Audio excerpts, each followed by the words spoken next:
ආයුබෝවන් දුවේ පුතේ. දැන් මේ මම ඔයගොල්ලන්ට සූදානම් වෙන්නේ 11 ශ්‍රේණියේ දරුවන් සඳහා පුනරීක්ෂණ පන්තිය ශ්‍රී ලංකාවෙන් යන දරුවන් වෙනුවෙන් නොමිලේ මම සිදු කරනවා.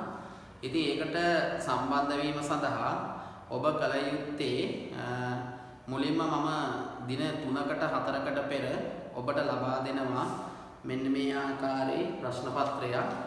ඒ ප්‍රශ්න පත්‍රයට ඔන්ලයින් තමයි පිළිතුරු සපයන්න ඕන. ඒ පිළිතුරු සැපෙවුවට පස්සේ කෙටි පේපර් එක නම් එවලෙම ඔබට ලකුණු හිමි වෙනවා. ඒ වගේම දිග පේපරයක් ඔබ ලියලා මා වෙත එවන්න ඕන. ඊට පසු දින අපි සෑම සඳුදාවකම හවස 3 ඉඳලා සාකච්ඡා කිරීමක් සිදු කරනවා මේ ප්‍රශ්න පත්‍රය. එතකොට අද දිනේදී අපි බහුවර්ණ 40ක් තෝරගත්ත පළමුවෙන්ම සාකච්ඡා කරන්න.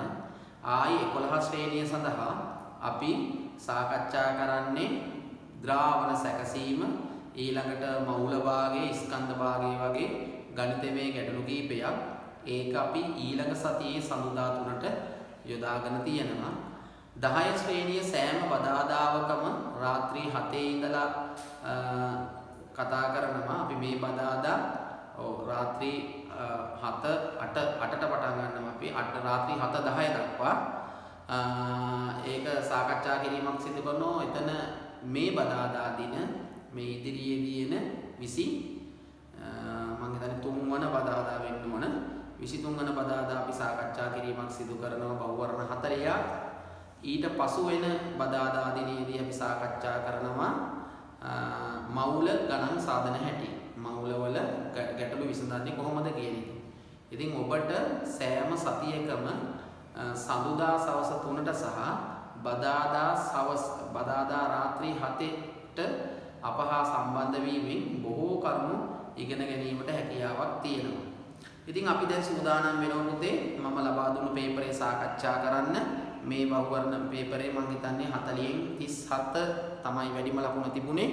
එතකොට මම මේ පේපරේ ලැබුණ නැති අයට මේ පේපරේට යන්න ඕන ලින්ක් එක මේ වීඩියෝ යටින් ඔබට දිස් වෙනවා. ඔබ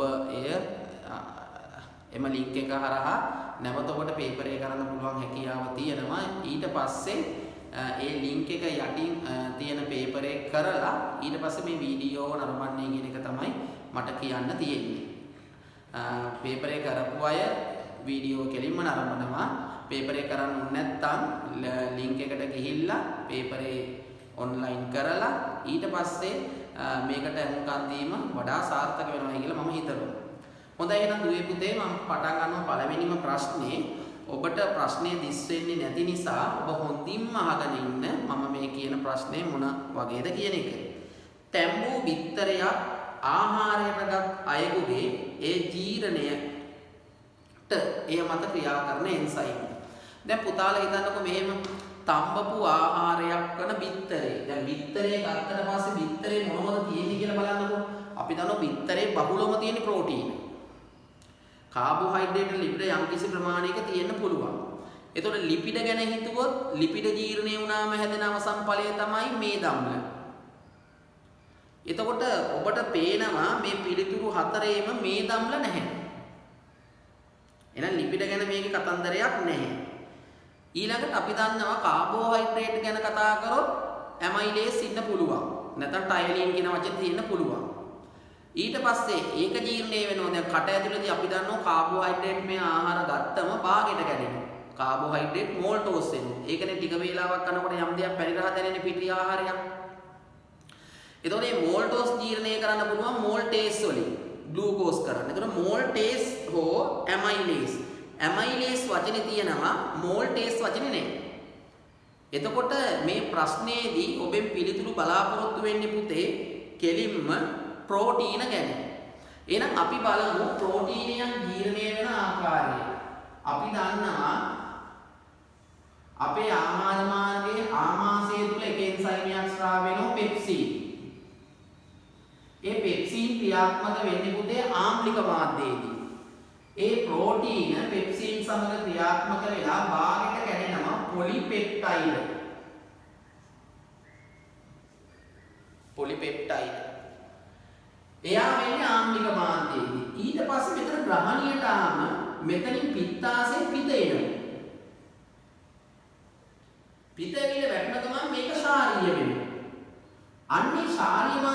ක්‍රියාත්මක වෙන එන්සයිමයක් කියන මේ අඥාසින් ස්‍රාව වෙන ට්‍රිප්සින්.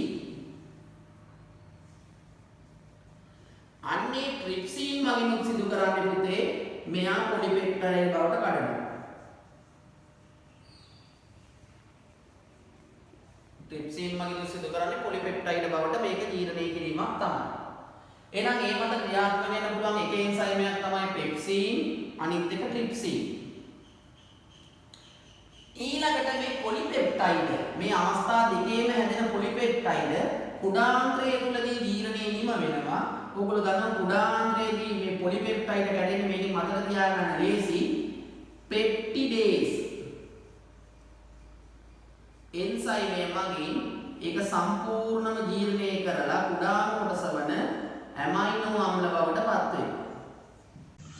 එහෙනම් පුතාලට තේරෙනවා දැන් ප්‍රෝටීන ගත්තට පස්සේ ප්‍රෝටීන ජීර්ණය වෙනවා ආමාශයේදී.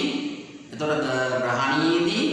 එතකොට ඒ දෙකට අදාළ වෙන එන්සයිම් දෙක තමයි පුතේ පෙප්සින් සහ ට්‍රිප්සින්. ඊළඟට අවසාන වශයෙන් ජීර්ණය වෙන්න වෙනවා පෙප්ටිඩේස්.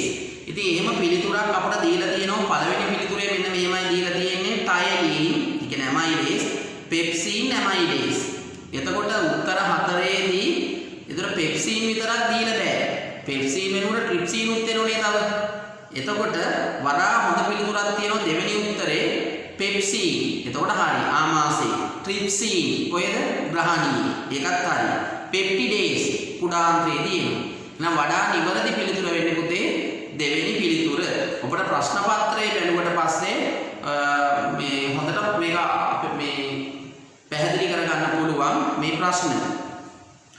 මුත්‍රාවල තිබෙන සංඝටක කීපයක් පහත දැක්වේ. මුත්‍රාවල. ඒ කියන්නේ අපි දන්නවා මුත්‍රාව නෙමෙයි ඇඟේ තියෙන ඕනම එකක වැඩිපුර තියෙන්නේ මොනවද? ජලය. එහෙනම් ජලය තමයි පුතේ වැඩිපුර. අපිට දීලා තියෙන සංයෝග වර්ග තුනක් පුතේ එකක් තමයි ජලය. අනිත් එක අපිට දීලා තියෙන යූරියා. අනිත් එක අපිට දීලා තියෙන යූරික් අම්ලය. එතකොට අපි දන්නවා අපේ ඇඟේ සාමාන්‍යයෙන් 96ක් විතර මුත්‍ර වලින් 96ක් විතර තියෙන සාමාන්‍ය ජලය. එහෙනම් වැඩි වශයෙන් මෙතන ඉන්නවා 96ක්. යූරියා 102ක් වගේ යූරික් අම්ල වගේ දේවල් ඉතාම සුළු ප්‍රමාණයක් මොකෝ ලවණ 102ක් විතර අපිට හමු වෙනවා. යූරික් අම්ලය කීයකින් කීයට 9 වගේ දේවල් තියෙන ඉතාම අංශු මාත්‍රව. එතකොට අපි දන්නවා අඩු එක කියන එක නා තමයි යූරික් අම්ලය. යූරික් අම්ලය එයා තියෙන අංශු මාත්‍ර එයිට වඩා වැඩි මෙයිට වැඩි මෙයා. එහෙනම් අපේ ප්‍රශ්නේ අහන්නේ මොකද්ද පුතේ? මුත්‍රාවල තිබෙන සංඝටක කීපයක්. ඔය තුන් දෙනා. මේ අන්තර්ගත ප්‍රමාණය ආරෝහණ කියන්නේ අඩු එකේ ඉඳලා වැඩි එකට. හරිනේ? අඩුයි ඊට වැඩි. එහෙනම් යූරික් අම්ලය යූරියා ජලය කියන පිළිතුරෙන්න ඕන. යූරික් අම්ලය ඒ කියන්නේ C, B තමයි යූරියා, ඊළඟට A ජලය. උත්තරේ 3. තුන්වෙනි පිළිතුර බවට පත් වෙනවා ඒ ප්‍රශ්න පත්‍රය. ඊළඟට අපට සෑහෙන වැදගත් වෙන තව අවස්ථාවක් තමයි පුතේ අවගාඩ්‍රෝ නියතය කියන එක. තේරුණානේ? අවගාඩ්‍රෝ නියතය අගය දක්වා ඇත්තේ. ඉතින් ගොඩාක් කට්ටිය මේ අවගාඩ්‍රෝ නියතය ගැන කතා කරනකොට පුතේ එක පැත්තකට විතරයි ඉලක්කම ගැන විතරයි අවබෝධය තියෙන්නේ. ඉතින් අවගාඩ්‍රෝ විසින් හොයාගත්ත නිසා තමයි මේකට අපි අවගාඩ්‍රෝ නියතය කියන්නේ. දැන් පුතාලා අහලා තියෙන්නේ දුසිම කියන එක. දුසිම කියන්නේ 12. මොන මගුලෙන් 12ක් ගත්තත් දුසිමයි. ඒ වගේම තමයි පුතේ මේ අවගාඩ්‍රෝ නියතය කියන එකත් අර 12 ඉලක්කම වගේ එකක්. එතකොට මේ 12 කියන ඉලක්කම ගන්න හේතුවක් ඇතිනේ. ඒ වගේම මේ අවගාඩ්‍රෝ නියතයට යම්කිසි ඉලක්කමක් ගන්න හේතුවක් තියෙනවා. ඒ හේතුව තමයි කාබන් 612 පරමාණුවේ හරියටම ග්‍රෑම් 12ක ඉන්න පරමාණු ගණන. මේ ග්‍රෑම් 12ක ඉන්න පරමාණු ගණන ගණන් කරාම එනවලු පුතේ 6.02 වැඩි කිරීම 1023 වෙනි වල. එච්චර ප්‍රමාණයක් තියෙනවා. ඉතින් අර දුසිමට 12 කියන එක සම්මත කරා වගේ අපි එතකොට මේ අවගාඩ්‍රෝ ඒ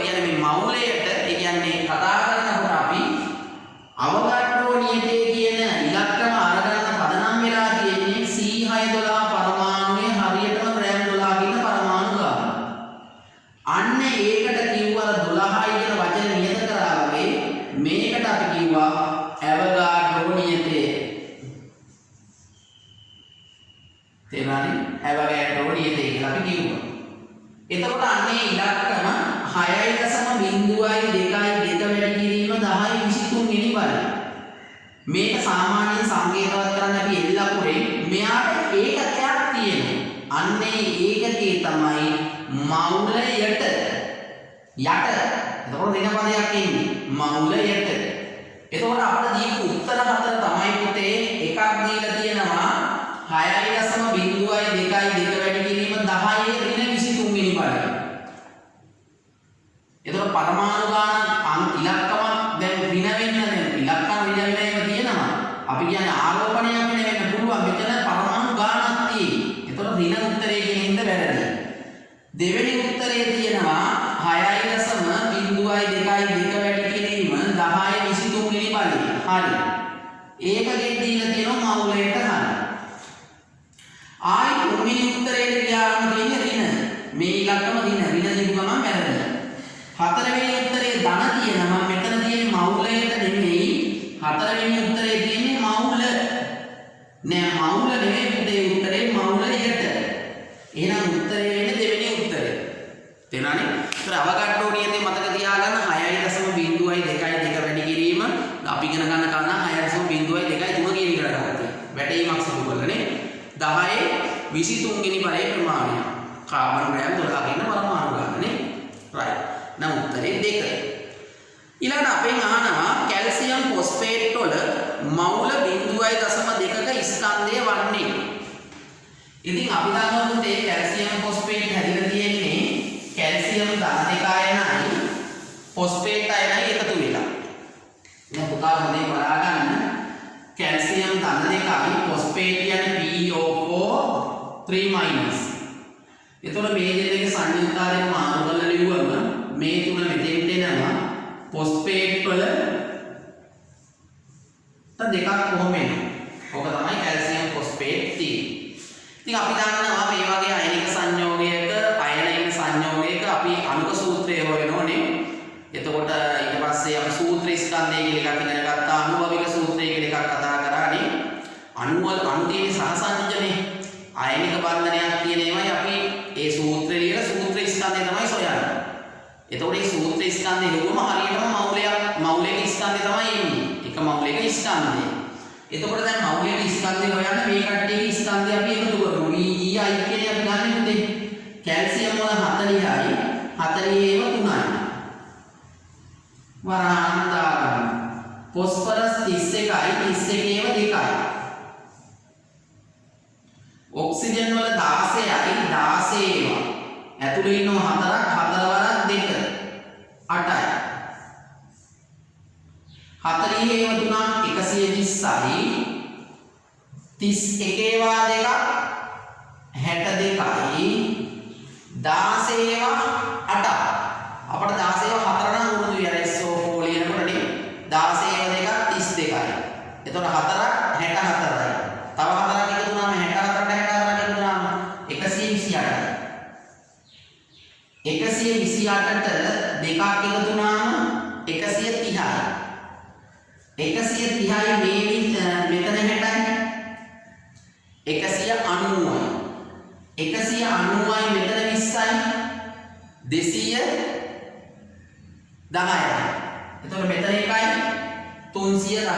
ආයෙ බලන්න 128ට දෙකක් එකතු වුණාම 130යි. 130යි 60යි 190යි. 190යි 20යි 300 210යි. 210ට මේ 100 එකතු වුණාම 310යි. එහෙනම් මෙයාගේ මවුලයක් බරයි පුතේ ග්‍රෑම් 310යි. එතකොට එක මවුලයක් බරයි ග්‍රෑම් 310යි. තේරුණානේ? එතකොට මවුලයක ස්කන්ධ එක මවුලයක් ග්‍රෑම් 310ක් බර නම් අපිට මවුල කීයේ හොයන්න ඕනේ? 0.25.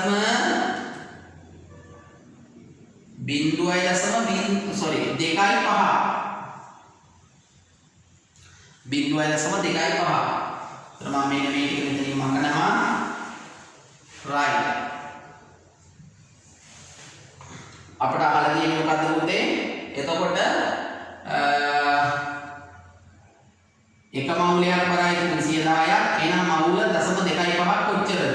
ඇත්තටම මවුල 2.5 කියන එකේ තියෙන්නේ මොකද්ද? කියන එක. එක 4කට බෙදුවොත් 4ෙන් පංගුවන්නේ. එහෙනම් මොන ළමයෙකුට මේක 4ෙන් එළිය කියලා ලියා ගන්න පුළුවන්. එතකොට 310 4ෙන් බෙදන්න. 31ට 7යි. 4 වරක් 7 28යි. 3ක් ඉතුරුයි. 30ට 7යි. එතකොට 28යි. 2ක් ඉතුරුයි. 20ට 4 වරක් 5යි. නැත්නම් මේක 25න් වැඩි කරලා දශම ස්ථාන දෙකක් මම පැත්තට තියනවා.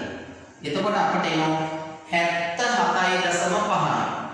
ඉතින් 77.5 කියන උත්තරේ තියෙන්නේ පිළිතුරු අංක 1.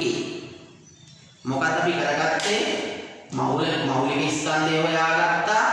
එහෙනම් එක මෞලයක් මෙච්චර බලන දීපු ගානකට කොච්චර බලද කියලා හොයාගත්තා. එහෙනම් 77.5ක් එනවා. right.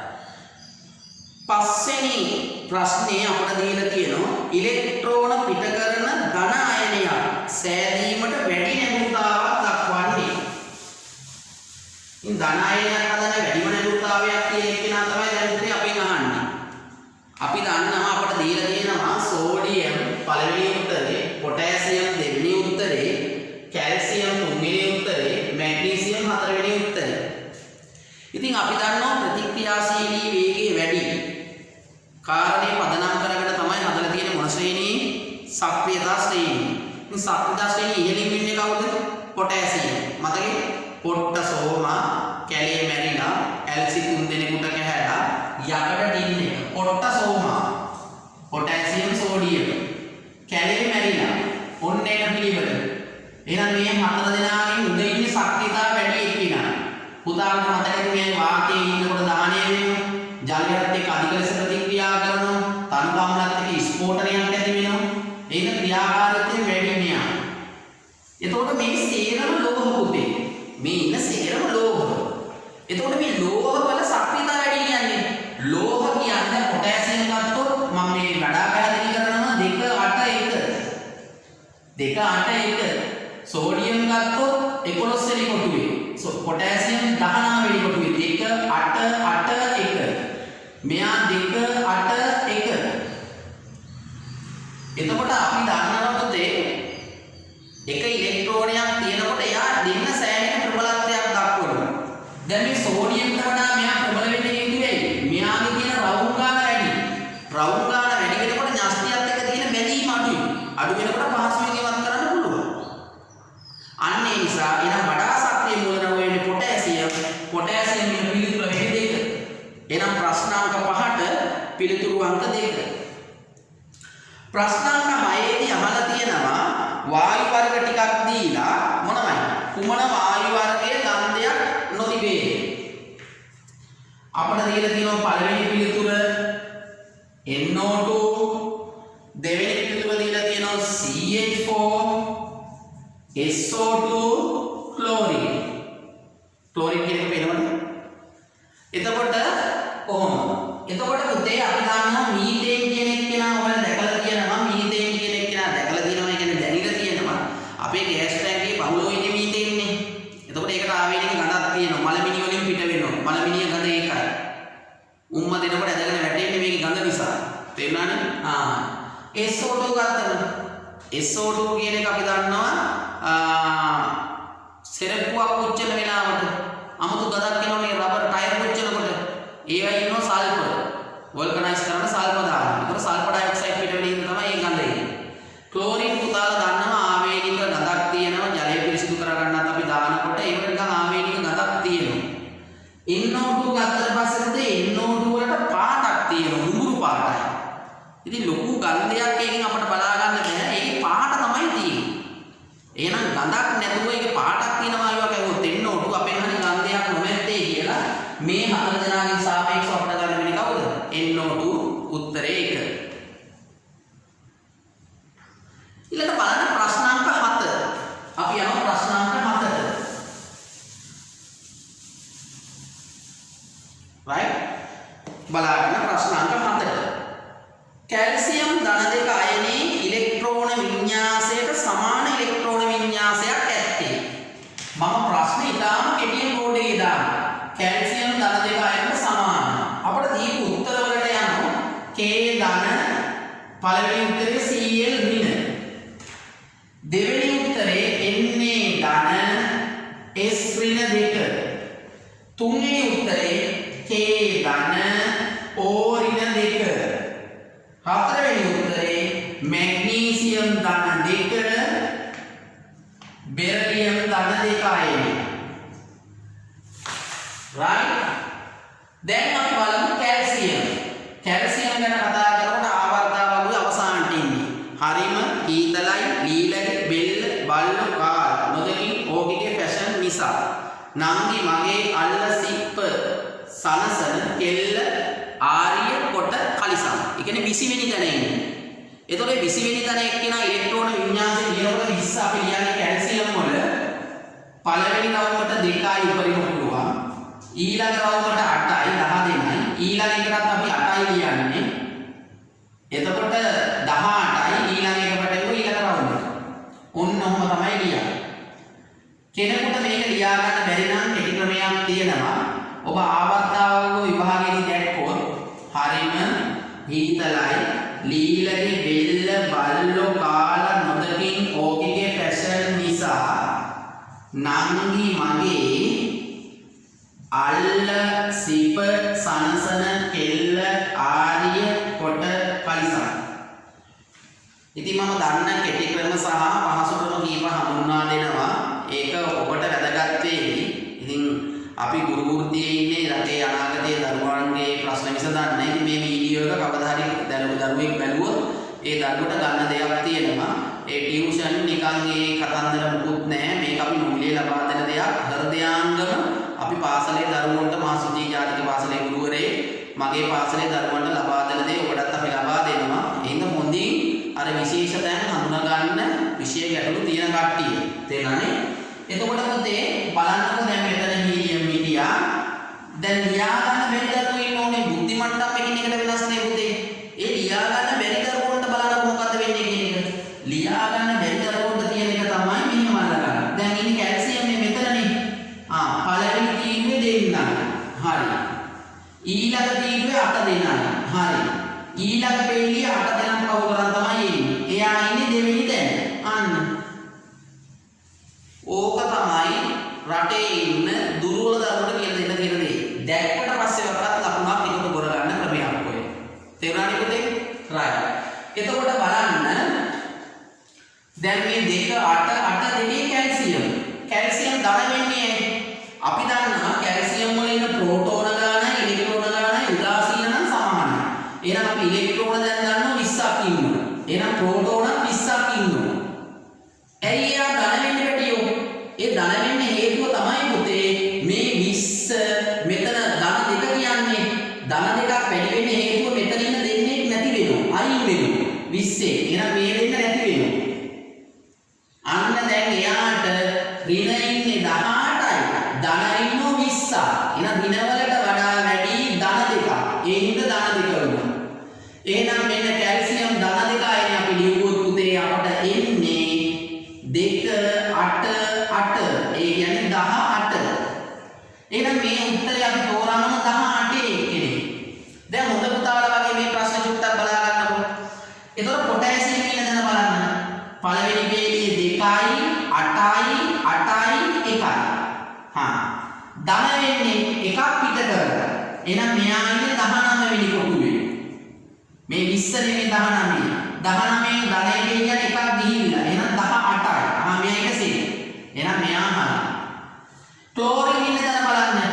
පළවෙනි තීරුවේ 2යි ඊළඟ තීරුවේ 10යි ඊළඟ තීරුවේ 7යි. එහෙනම් 2 8 7. ක්ලෝරින්. ඍණ වෙන්නේ ඉලෙක්ට්‍රෝන ගත්තම ඍණ වෙන්නේ. එහෙනම් 7ට තව එකක් ගත්තම 8යි. එහෙනම් මේ කාරණේ හරි. එහෙනම් මේ උත්තරෙත් හරි. ඔන්න ආකාරයේ තෝරන සෝඩියම් වල 11යි එකක් පිට කරාම 10යි. 18ට සෙට් වෙන්නේ නැහැ. ඒ ප්‍රශ්නේ ඇතැන්නේ. හැබැයි සල්ෆර් වල 16 වෙනි කොටුවේ ඉන්නේ. එයා දෙකක් ගන්නවා. එහෙනම් 16 2යි 18. මේක හරියන්නේ. මේක වැරදි. මේක හරිය කියලා අපි තේරුම් ගත්තා. ඔක්සිජන් 8 වෙනි තැන ඉන්නේ. තව දෙකක් ගත්තම 10යි. මේක වැරදි. මැග්නීසියම් 12 වෙනි කොටුවේ ඉන්නේ. මෙන්න 12න් දෙකක් පිට කරාම 10යි. ඒකත් වැරදි. බෙරිලියම් ඒක පිට කරාම 18 වෙන්නේ මේකත් වැරදි. එහෙනම් පුතාලට හොඳින් පැහැදිලි වෙනවා පිළිතුරු ගත්ත හැටි තේරුණානේ. මේක ප්‍රශ්න රටාවක්. මේ ප්‍රශ්නේ ගුරුවරුන්ට වෙනස් කරන්න පුළුවන් මේ සංකේත විතරයි. පුතාලා රටා ඉගෙන ගන්න. ඒ රටාව ඉගෙන ගත්තොත් ඕන දවසක ඕන විභාගයකට මුහුණ දෙන්න පුළුවන්. මේකම අපි වෙනස් කරලා තව කෙනෙකුට පේපරයක් ගාලා කරන්න පුළුවන්. දැන් මම මේ කරන්නේ ඊටාම වැදගත් ප්‍රශ්න පොතකින් ගත්ත ප්‍රශ්න පත්‍රයක් තමයි. මගේ මේ ප්‍රශ්න පත්‍රයේ හිමි කෙනාට ගෞරවය පුද කරනවා. එයාගේ ප්‍රශ්න හරිම ලස්සනයි. තේරුණානේ? ඉතින් ඕගොල්ලන්ට අත්දැකීමක් ලබා දෙන්න තමයි මම මේ සාකච්ඡා කරමින් යන්නේ. right. එහෙනම් උත්තරේ 1. එහෙනම් උත්තේ ප්‍රශ්නාංක 7ට උත්තරේ 1. අපි දැන් යනවා ප්‍රශ්නාංක 8. තේරුණානේ? ප්‍රශ්නාංක 8. දැන් ඔබට මේක තවදුරටත් ඉගෙන ගන්න ඕනේ කියලා හිතනවා නම් වීඩියෝ එක ආපස්සට ආයෙ එක වැළුවා. තේරුණානේ? එතකොට ලොකු අවබෝධයක් ලබා ගන්න පුළුවන් මේ කියලා මගේ විශ්වාසයක් තියෙනවා. ඊට පස්සේ බලන්න පුතේ ස්කන්ධය කිලෝග්‍රෑම් 5ක් වන නිශ්චල වස්තුවක් මත නිව්ටන් 100ක බාහිර බලයක් ක්‍රියාත්මක වෙනවලු. නිශ්චල වස්තුවක් එනම් ප්‍රවේගය බිඳුවයි. එයාගේ ප්‍රවේගය 10ට වැඩි වෙනවලු. කාලයක් දීලා නැහැ. හැබැයි ඒ සඳහා එයාට යොදපු බලය නිව්ටන් 100ලු. අපෙන් අහන කාලය හොයාගන්න අපි දැනගන්න ඕන මොනවයි? S = UT ධන භාගය AT වර්ග සමීකරණ. දැන් ඔය සමීකරණ භාගයේ අඩුයි දැන් අපේ සිලබස් එකේ. එතකොට බලය දීපු හින්දා අපි මෙහෙම එකක් ගන්නවා. බලය සමාන වෙනවා ස්කන්ධයේ ප්‍රවේගයේ ගුණිතයට. මොකද්ද? ස්කන්ධයේ ප්‍රවේගයේ ගුණිතයට. බලය සමාන වෙනවා. එතකොට අපි දන්නවා දැන් බලය නිව්ටන් 100යි. ස්කන්ධය අපිට දීලා තියෙනවා කිලෝග්‍රෑම් 5. ඉතින් ත්වරණය කියන්නේ පුතේ ප්‍රවේග වෙනස බෙදනවා ගත වූ කාලය. පසු ප්‍රවේගයෙන් පටන් ගන්න ප්‍රවේගය අඩු කරලා බෙදනවා ගත වූ කාලය. එහෙනම් අපි බලමු නිව්ටන් 100 කියන්නේ නිව්ටන් මඩ ලියන්න පුළුවන් කිලෝග්‍රෑම් ms ඍණ 2 5යි කිලෝග්‍රෑම්. අවසන් ප්‍රවේගය 10යි ms ඍණ 1 පටන් ගන්න ප්‍රවේගය 0යි. කාලය දන්නේ නැහැ. එහෙනම් අපි මේ කොනම වරහන් කරා. පුතාලට තේරෙන වැඩි කිරීමේ පහ මම මෙහාට ගේනවා. හොඳට බලා ගන්න. මෙහාට ගෙනාම බෙදීමේ 5යි කිලෝග්‍රෑම් වෙනවා. මේ පැත්තේ 10න් බිඳුවක් 10යි. බෙදනම t වලින්. කිලෝග්‍රෑම් වලට කිලෝග්‍රෑම් කැපුණා. එතකොට 5 වරක් 1යි. නැත්නම් අපිට හරස් ගුණිත දාන්න පුළුවන් මේ බෙදීමේ t මෙහාට ගෙනාව වැඩි කිරීමේ t. මේ පැත්තේ ඉන්නෝ 10යි ms ඍණ 1. මේ බෙදීමේ 5 මෙහි වැඩි වෙනවා. වැඩි කිරීමේ 100 මෙහාට එනකොට බෙදෙනවා. ms ඍණ 2. බිඳුවට බිඳුව කැපුණා. මෙතන තියෙනවා 5 10න් බෙදනවායි කියන්නේ දශම ස්ථානේ වම් පැත්තට එනවා. 0.5යි. ms ඍණ 1ට ms ඍණ 1ක් කැපිලා ගියාම සමානයි මෙතන තියෙන ms ඍණ 2 ඍණ 1ට ඍණ 1ක් කැපිලා ගියාම s ඍණ 1ක් ඉතුරු වෙනවා. තේරුණානේ? n කැපෙනවා. දශක බෙදනකොට අඩු වෙනෝනේ. ඍණ 1 උඩට යනකොට ධන වෙනවා. එහෙනම් තප්පර 0.5. එහෙනම් පිළිතුර අපට ලැබෙන පුතේ තප්පර 0.5. තේරුණානේ? ඉතාම හොඳ ප්‍රශ්නයක්. ත්වරණය එක සැරේ දීලා නැහැ. ත්වරණයට අදාළ දේවල් ආදේශ කරලා තමයි ඒකේ පිළිතුර ලබා ගැනීම සිදු කරන්න ඕන පුතාලා. right. ඔන්න ඕ ටික සටහන් කර ගැනීමක් පුතාලා සිදු කරන්න ඕන ඉතාම වේගී. තේරුණානේ? එතකොට ඉගෙන ගැනීම කරන්නේ තනියෙන්. දැන් මේකේ අවධානය ළමයිගේ වැඩි පාසලට වඩා හරියට ඉගෙන ගන්න ළමයට ඉතාම වැදගත්. අර සිග්නල් වල ප්‍රශ්නයක් නැත්තම් තමයි ගැටලුව තියෙන්නේ. එහෙම ප්‍රශ්නයක් නැත්තම් මනස නිරවුල් කෙනාට ඉතාම හොඳින් ඉගෙන ගන්න පුළුවන් ක්‍රමවේදයක් ඉතින් තත්කාල මේ ටික සටහන් කරගන්න නැවත වතාවක් භාවිතා කිරීම ඊටාම වටිනවා ඉතින්. ඊටාම වටිනවා. right. එහෙනම් උත්තරේ පුතේ 0.5 ආවා. අපි යනවා 9 වෙනි ප්‍රශ්නෙට. රූපේ පෙන්නේ ඇති වස්තුව මත ඇතිවන සංප්‍රයුක්ත බලය. තේනානේ? මම උතනින් දියුවා උමනා කෙනාට හදාගන්න මේ පැත්තෙන් අදිනවලු නිව්ටන් 16කින් මේ පැත්තට අදිනවලු නිව්ටන් 3කින්.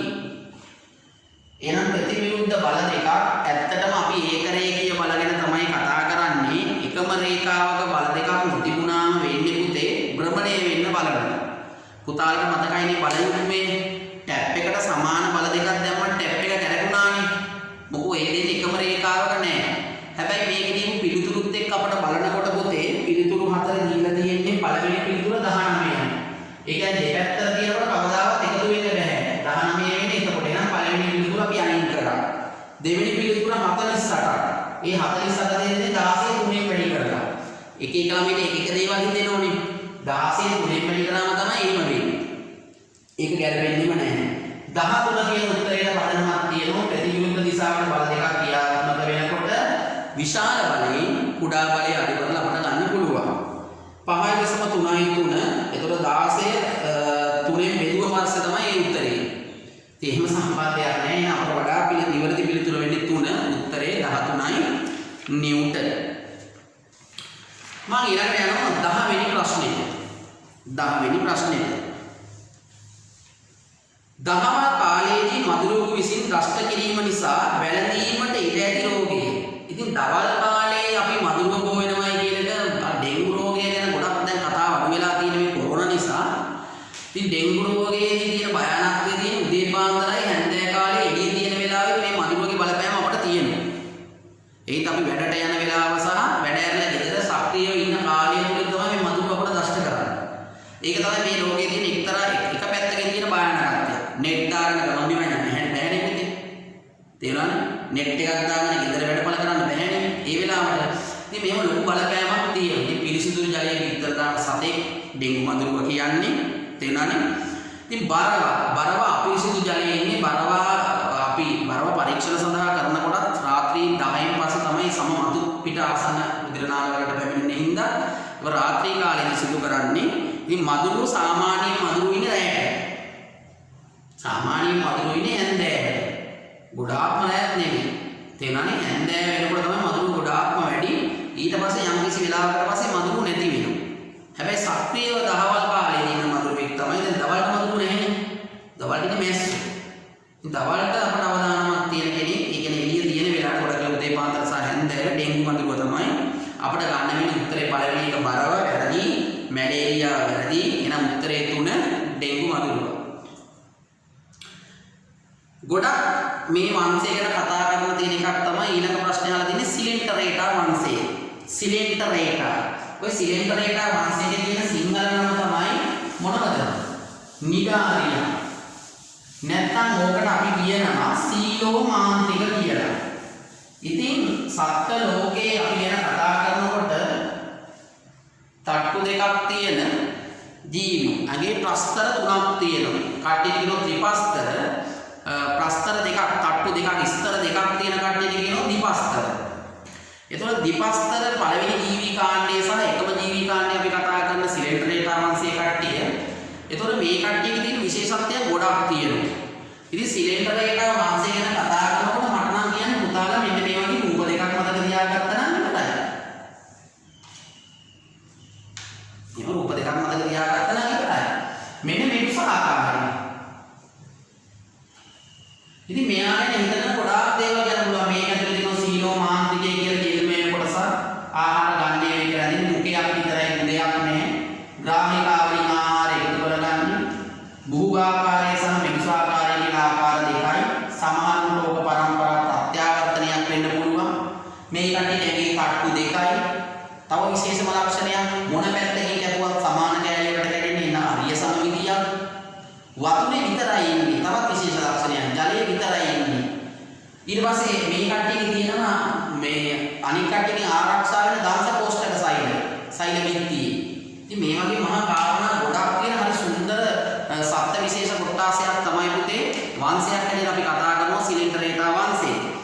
සිලින්ඩරේටා වංශය පිළිබඳ අසත්‍යය වැරදි එක.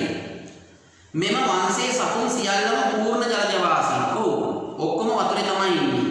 සියලුම ජීවීන් නිදෙන්නේ නැහැ. ඔජ්ජීවීන් හැටියට ඉන්නෝනේ අපි මුහුදු මල කියලා කතා කරන්නේ.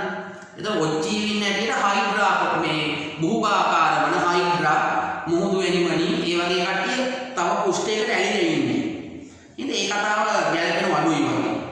ශරීරයේ මූලික වූ ආකාර දෙකකට සකස් වෙලා. ඔව් බුහුබාකාරය සහ මෙදුසාකාරය කියලා ආකාර දෙකක් තියෙනවා. මුහුදු ඇනිමනි සිලින්ඩරේටා වන් සඳහන් නිදසුනකි. ඔව් මුහුදු ඇනිමනි බුහුබාකාරයකට අයිති වෙන සිලින්ඩරේටා වංශයේ ජීවි.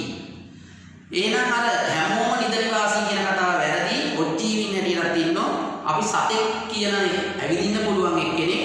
ඒනොට ඇවිදින්න බැරි සත්තු යටතේ අපි ඔජ්ජීවීන් හැටියට කතා කරනවා. පුංචි දරුවෝගේ ඉඳලම ඔය මුහුදු මල කියලා කතා කරන්නේ 6 පසක ශිෂ්‍යත්වයට බව කතා කරන්නේ ඔන්න ඔක තමයි. එහෙනම් උත්තරේ දෙක. 13 වෙනි ප්‍රශ්නෙට මම යමු පුතේ. ප්‍රශ්නාංක 13. x නම් මූලද්‍රව්‍යයේ සල්ෆයිඩේ සූත්‍රය.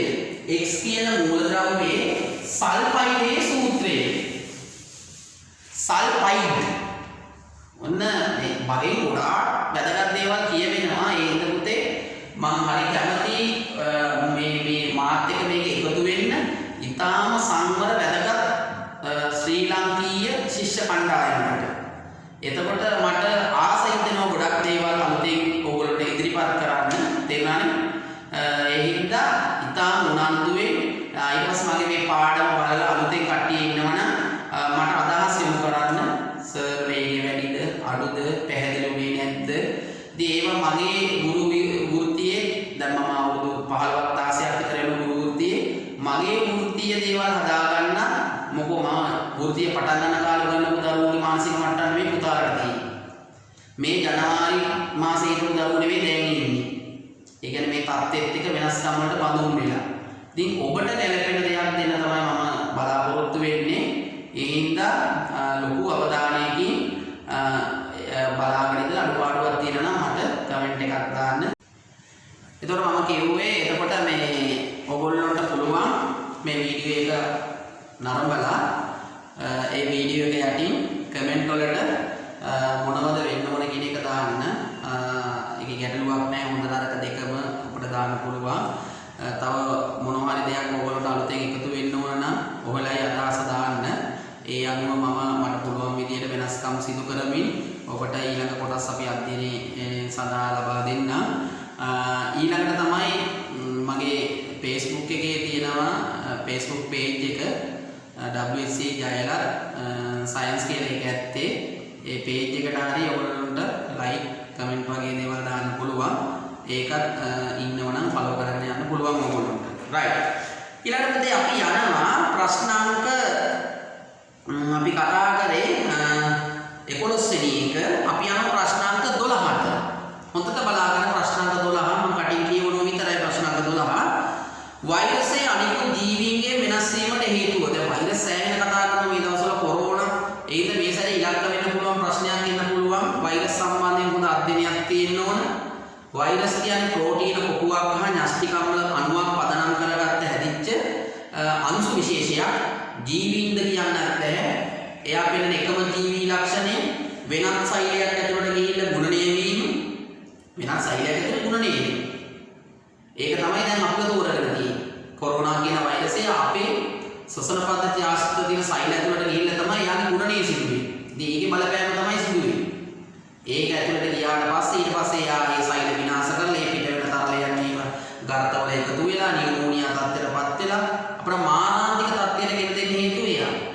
එයාට අජීවී කුෂ්ඨයක හිටියට එයාගේ ඊළඟ පරම්පරාව බෝ කිරීමේ හැකියාවක් අජීවී කුෂ්ඨයක් තුළ තියෙන්නේ නැහැ.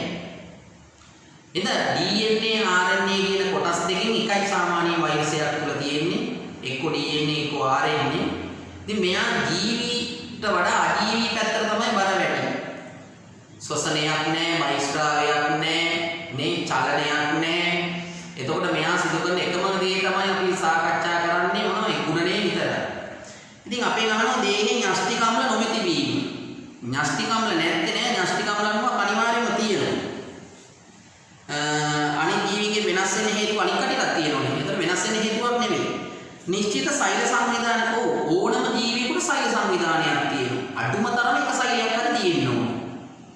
හැබැයි මේකට එහෙම සෛල සංවිධානයක් මයිටොකොන්ඩ්‍රියා ගොල්ගී දේ හෝ සෛලයේ ඇතුලේ ක්‍රියාත්මක වෙන මොකක්වත් නැහැ මේක ඇතුලේ.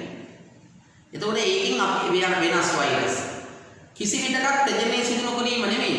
ගුණණය කියලා කියන්නේ ප්‍රජනනයම තමයි. වර්ගය බෝ කර ගැනීම. ඒක වෙනවා යා ඇතුලේ. ඊට සියල්ලම නෙමෙයි පුතේ. එහෙනම් උත්තරේ දෙක. වෛරස් වලට සෛල සංවිධානයක් නැහැ. 13 වෙනි ප්‍රශ්නේ දැන් අපිට කරන්න ලේසි ඉස්සලා ප්‍රශ්නෙත් එක්ක X මූලද්‍රව්‍යයේ සල්ෆයිඩේ සූත්‍රය. X මූලද්‍රව්‍යයේ සල්ෆයිඩේ සූත්‍රය H2S වේ. H2S. දැන් මේකේ සූත්‍ර අපි ඉස්සර වෙලා ලියුම දැන් කඩමු. මේ දෙක මෙතෙන්ට පටවන්න. තනි මූලද්‍රව්‍ය දෙකන්නේ ඍණ දෙක. මෙතන එක මෙතෙන්ට ගියේ. එහෙනම් X හදන්නේ ධන ආයනයක්. එතනින් අල්ලගත්තා. ෆොස්ෆේටේ සූත්‍රය. දැන් ටිකට ඉස්සලා අපි ෆොස්ෆේට් ලියුවා. PO4 ඍණ 3. ඔන්න දැන් සූත්‍ර මේ දෙන්නේ එකතු කරලා ලියන්න ළඟට. දෙන්න ළඟින් ලියුවා. මේ තුන මෙතෙන්ට යවුවා. මේ එක තියෙනකොට ලියන්නේ නැහැ. නැත්තම් වරහන් දාලා වරහනේ පිටා කියලා දාම එක තියෙනකොට අපි සාමාන්‍යයෙන් ලියන්නේ නැහැ. එහෙනම් X3PO4. එහෙනම් X දීපු X වල ෆොස්ෆේටේ සූත්‍රය X3PO4. X3PO4 උත්තරේ දෙක වෙන්න ඕන. බලන්න පුතාලට දීපු එකේ සමහරවිට උත්තර පත්‍රයේ පොඩි වෙනසක් වෙලා තියෙනවා නම් පුතාලට බලා ගන්න පුළුවන්. උත්තරේ පත්‍රයේ දීපු උත්තරේ හිතන්න එපා. X3PO4 බලන්න පළවෙනි උත්තරේ තමයි මට හිතන්නේ ඒකේ දුන්නේ එහෙමත් දන්නෙත් නැහැ. මොකද නිවැරදි කිරීමේදී පොඩි ගැටලුවක් වුණා දන්නේ නැහැ. සූත්‍රය හැදෙන්නේ කොහොමද? X2S එහෙනම් මෙයාගේ ධන 1. ධන 1 ෆොස්ෆේට් එක ගියාම එක මෙතෙන්ට ආවා, තුන මෙතෙන්ට ආවා. X3PO4 කියන එක තමයි හැදෙන්නේ. තේරුණානේ? ඊළඟට යනවා සෝඩියම් කාබනේට් 0.1.6ක සෝඩියම් පරමාණු ගණන. ඔන්න දැන් අපි මවුල පාඩම කතා කරනකොට මේක ගොඩක් පැහැදිලි වෙයි. මම මෙතෙන්දී පුතාලට පැහැදිලි කරලා දෙන්නම්. හොඳට බලා ගන්න වෙන කාරණේ. sodium carbonate Na2CO3. එතකොට අපි මෙයාගේ මෞලික ස්කන්ධය හොයමු. 23 2යි කාබන් වල 12යි 16 3යි 16 3ක් 48යි මෙතන 12යි මෙතන 46යි 48යි 2යි 50යි 50යි 10යි 60යි 60යි 40යි 100යි 100යි 106යි. එහෙනම් මෙයාගේ මෞලයක තියෙනවා 106ක්. එහෙනම් මෙයාගේ අණු ස්කන්ධයේ ග්‍රෑම් වලින් ගත්තම එතන තියෙනවා අණු මෞල. අණු මෞල එකක්. ඕනම අණු මෞලයක තියෙනවා අණු අවගාඩ්‍රෝ සංඛ්‍යාව. මූලද්‍රව්‍යයක නම් තියෙන්නේ පරමාණු, අණුවක තියෙන්නේ අණු. පරමාණු ගාන වෙනස්. දැන් මෙහෙමනේ පුතේ මේ පරමාණු ගාන වෙනස්. මේක හරියට මල්ලක් වගේ. අණුව කියන්නේ මල්ලට. මල් ඇතුලේ එක එක දේවල් තියෙනවා. මල් ඇතුලේ පරමාණු වල සෝඩියම් පරමාණු දෙකකුයි කාබන් පරමාණුකුයි ඔක්සිජන් පරමාණු තුනකුයි. දැන් මගෙන් අහන්නේ මොකද්ද?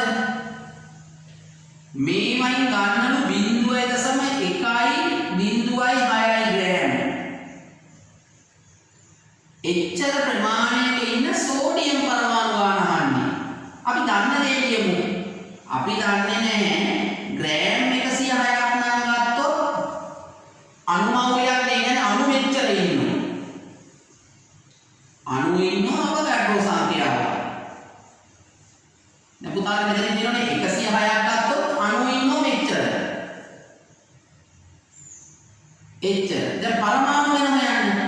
එක මල්ලක් ඇතුලේ ඉන්නවා පරමාණු දෙකක්. එක මල්ලක් ඇතුලේ ඉන්නවා පරමාණු දෙකක්. එහෙනම් එක දෙකෙන් වැඩි වෙන්න ඕන. ඔන්න මල් ඇතුලේ ඉන්න සෝඩියම් ගාන. මල් තියෙනවා මෙච්චර ප්‍රමාණයක්. මවුල මෙච්චර ප්‍රමාණයක්. එවනේ 106ක තමයි මෙච්චර පරමාණු ඉන්නේ. අපෙන් අහන්නේ 106ක ඉන්න ගාන නෙවෙයි මෙච්චර ගාන. ඔන්න ඔය විදිහට තමයි උත්තරේ ඉන්න ඕන. එහෙනම් 106ට අවගාඩ්‍රෝ වැඩි කිරීම 2 වැඩි කිරීම 0.1.6. උත්තරේ 3. එහෙම නිවැරදි උත්තරයක් දීලා තියෙන්නේ 3. හරිනේ පුතේ 106කට අණු මෙච්චර ඉන්නවා. මෙන්න 106කට අණු. අණු කියන්නේ මේ වගේ පොඩි පැකට්. මහා මෝනියක් තමයි මවුලයක් කියන්නේ. ඒතකොට මේ පැකට් එකක් ඇතුලේ ඉන්නෝ දෙන්නේ. ඒ 106යි මේ 106 කියන එක තමයි මේ තියෙන්නේ. අපට ඕන මෙච්චර ප්‍රමාණය. මොන ඕක තමයි ඔය විදිහට හැදෙන්නේ. 15 වෙනි ප්‍රශ්නෙට යනවා අපි. මෑත කාලීනව ශ්‍රී ලංකාවේ දැඩි මතභේදයකට තුඩුන් කෘෂිකා රසායනික ආශ්‍රිත හමුවන විස වර්ගය. ඉතින් අපි දන්නවා මෛත්‍රීපාල සිරිසේන මහත්තයාගේ කාලේ ගොඩාක් කතා වුණා මොනවයි ආසනික් ගැන. ඒ කෘමි රසායනිකත් එක්ක ආසනික් අපිට එකතු වෙන වකුගඩු රෝග වලටනේ ලොකු බලපෑමක් ඇති වෙනවා. ඉතින් මම හිතන්නේ ඒකේ ප්‍රතිඵලයක් ඇටියට වකුගඩු රෝගී ස්පිතාලයක් පහුගිය දවස්වල මේ විවෘත කරා. ඒකට එතුමන් ගිහින් ඉන්නවා අපි දැක්කා. එතකොට මෙන්න මේ ආසනික් ගැන තමයි පුතේ මහා පරිමාණයෙන් පුතාලට මතක ඇති. දැන්ට අවුරුද්දකට දෙකකට විතර කලින් ඔය ප්ලාස්ටික් හාල් එනවයි හාල් මෙහෙම තියෙනවයි නේ. හාල් ගැන බීතිකාවක් ඇති වෙන කාලයක් තිබුණනේ. ඉතින් ඒ ආසනික් එක්ක තමයි ඔය පදනම් වෙලා දේශපාලඥයින් එකේ කාලේට එක දේවල් ඇති කරනවා, උප්පනවා, ආයි අකුලනවා. ඒ කට්ටියට ඕන දේවල් ඒ කට්ටිය කරනවා. ඒ කට්ටිය ලෝකේ පාලනය කරන්නේ රට පාලනය කරනවා. ඒ කට්ටිය පාලනය කරන ලෝකෙ දැන් දනුවම් දීලා තියෙනවා. ඒ දනුවම් ඉතින් අපටත් විඳින්න වෙලා තියෙනවා. රයිට්. නා ආසනික උත්තරේ 3. 16 වෙනි ප්‍රශ්නෙට යනවා. ශීරපායි රුධිර සංසරණ සම්බන්ධයෙන් වැරදි ප්‍රකාශය පහත දැක්වේ. ශීරපායින්ගේ රුධිර සංසරණය කියන්නේ අපේ. ඒ විවෘත නෑ. විවෘත සංසරණ පද්ධතිය තුනේ පරිණාමයේ 5 ජීවීන්ට. අපිට තියෙන සම්පූර්ණ සංවෘත සංසරණ පද්ධතියක්. ඒකේ හෘදය, දමන ටිකක්, සිරා ටිකක්. මේ බඩ ටික කොහෙන්වත් ගැලවිලා නැහැ. සම්පූර්ණ එකට සෙට් වෙලා තියෙන්නේ. අපිට තියෙන විදිහ සංවෘත සංසරණ පද්ධතිය. එහෙනම් මේ කතාව වැරදි. පළවෙනි එකම වැරදි ඉතින්. බලමු දෙවෙනි උත්තරේ. රුධිරයේ දිත්ත සංසරණ ලක්. ඔව්. අපේ සංසරණ දෙකයි නෙමෙයි. අපේ සංසරණ දෙකක් තියෙනවා. පුතාලට මතක ඇති. එකක් කුක්කුසිය සංසරණය, අනිත් එක සංස්ථානික සංසරණය. අපේ රුධිර බිඳුවක් එක අවයවයකින් එක සැරයක් යනකොට හදවත තුලින් අපි දෙසරයක් යන හින්දා නෙමෙයි දිත්ත සංසරණය කියන්නේ. පුප්පුසිය මහා ධමනිය හරහා පෙනහැල්ලට ගිහිල්ලා එනවා එක සැරයක්. එතනින් ආපු රුධිරය සංස්ථානික මහා ධමනිය දිගේ පොළොව ඉහළට හෝ සංස්ථානික මහා ධමනිය දිගේ ඉහළට හෝ ඉහළට හෝ සංස්ථානික මහා ධමනිය දිගේ ඇඟ පුරා පහළ ප්‍රදේශයට ගිහින් එනවා ආදර මහා සිරා. මෙතනින් එනවා ආයේ උත්තර මහා සිරා. එතකොට මෙතනින් පටන් අරන් මෙතනින් ඉවර වුණොත් අපි ඒකට කියන්නේ පුප්පුසිය සංසරණය. මේක සංස්ථානික මහා ධමනියෙන් පටන් අරන් මෙතනින් ඉවර වෙනවා. ඒකට කියන්නේ සංස්ථානික සංසරණය. ඒකට අපි කියනවා දිත්ත සංසරණය. ඔව් අපේ තියෙනවා එහෙම එකක්. හරි. ශීරපායින්ගේ පුප්පුසිය සංසරණයක් දැකිය හැකියි. ඔව් මේ පුප්පුසිය සංසරණය. සංස්ථානික සංසරණය වෙන්නේ. හරි. එන අවසාන උත්තර 3 හරි. 16 පළවෙනි උත්තරේ තමයි වැරදිනේ. right. ඊළඟට අපි යනවා පුතේ ශීරපායි 17 ඩෝල්ටන්ගේ පරමාණුවාදය සනාථ කරන්න හේතු වෙන ඒවා.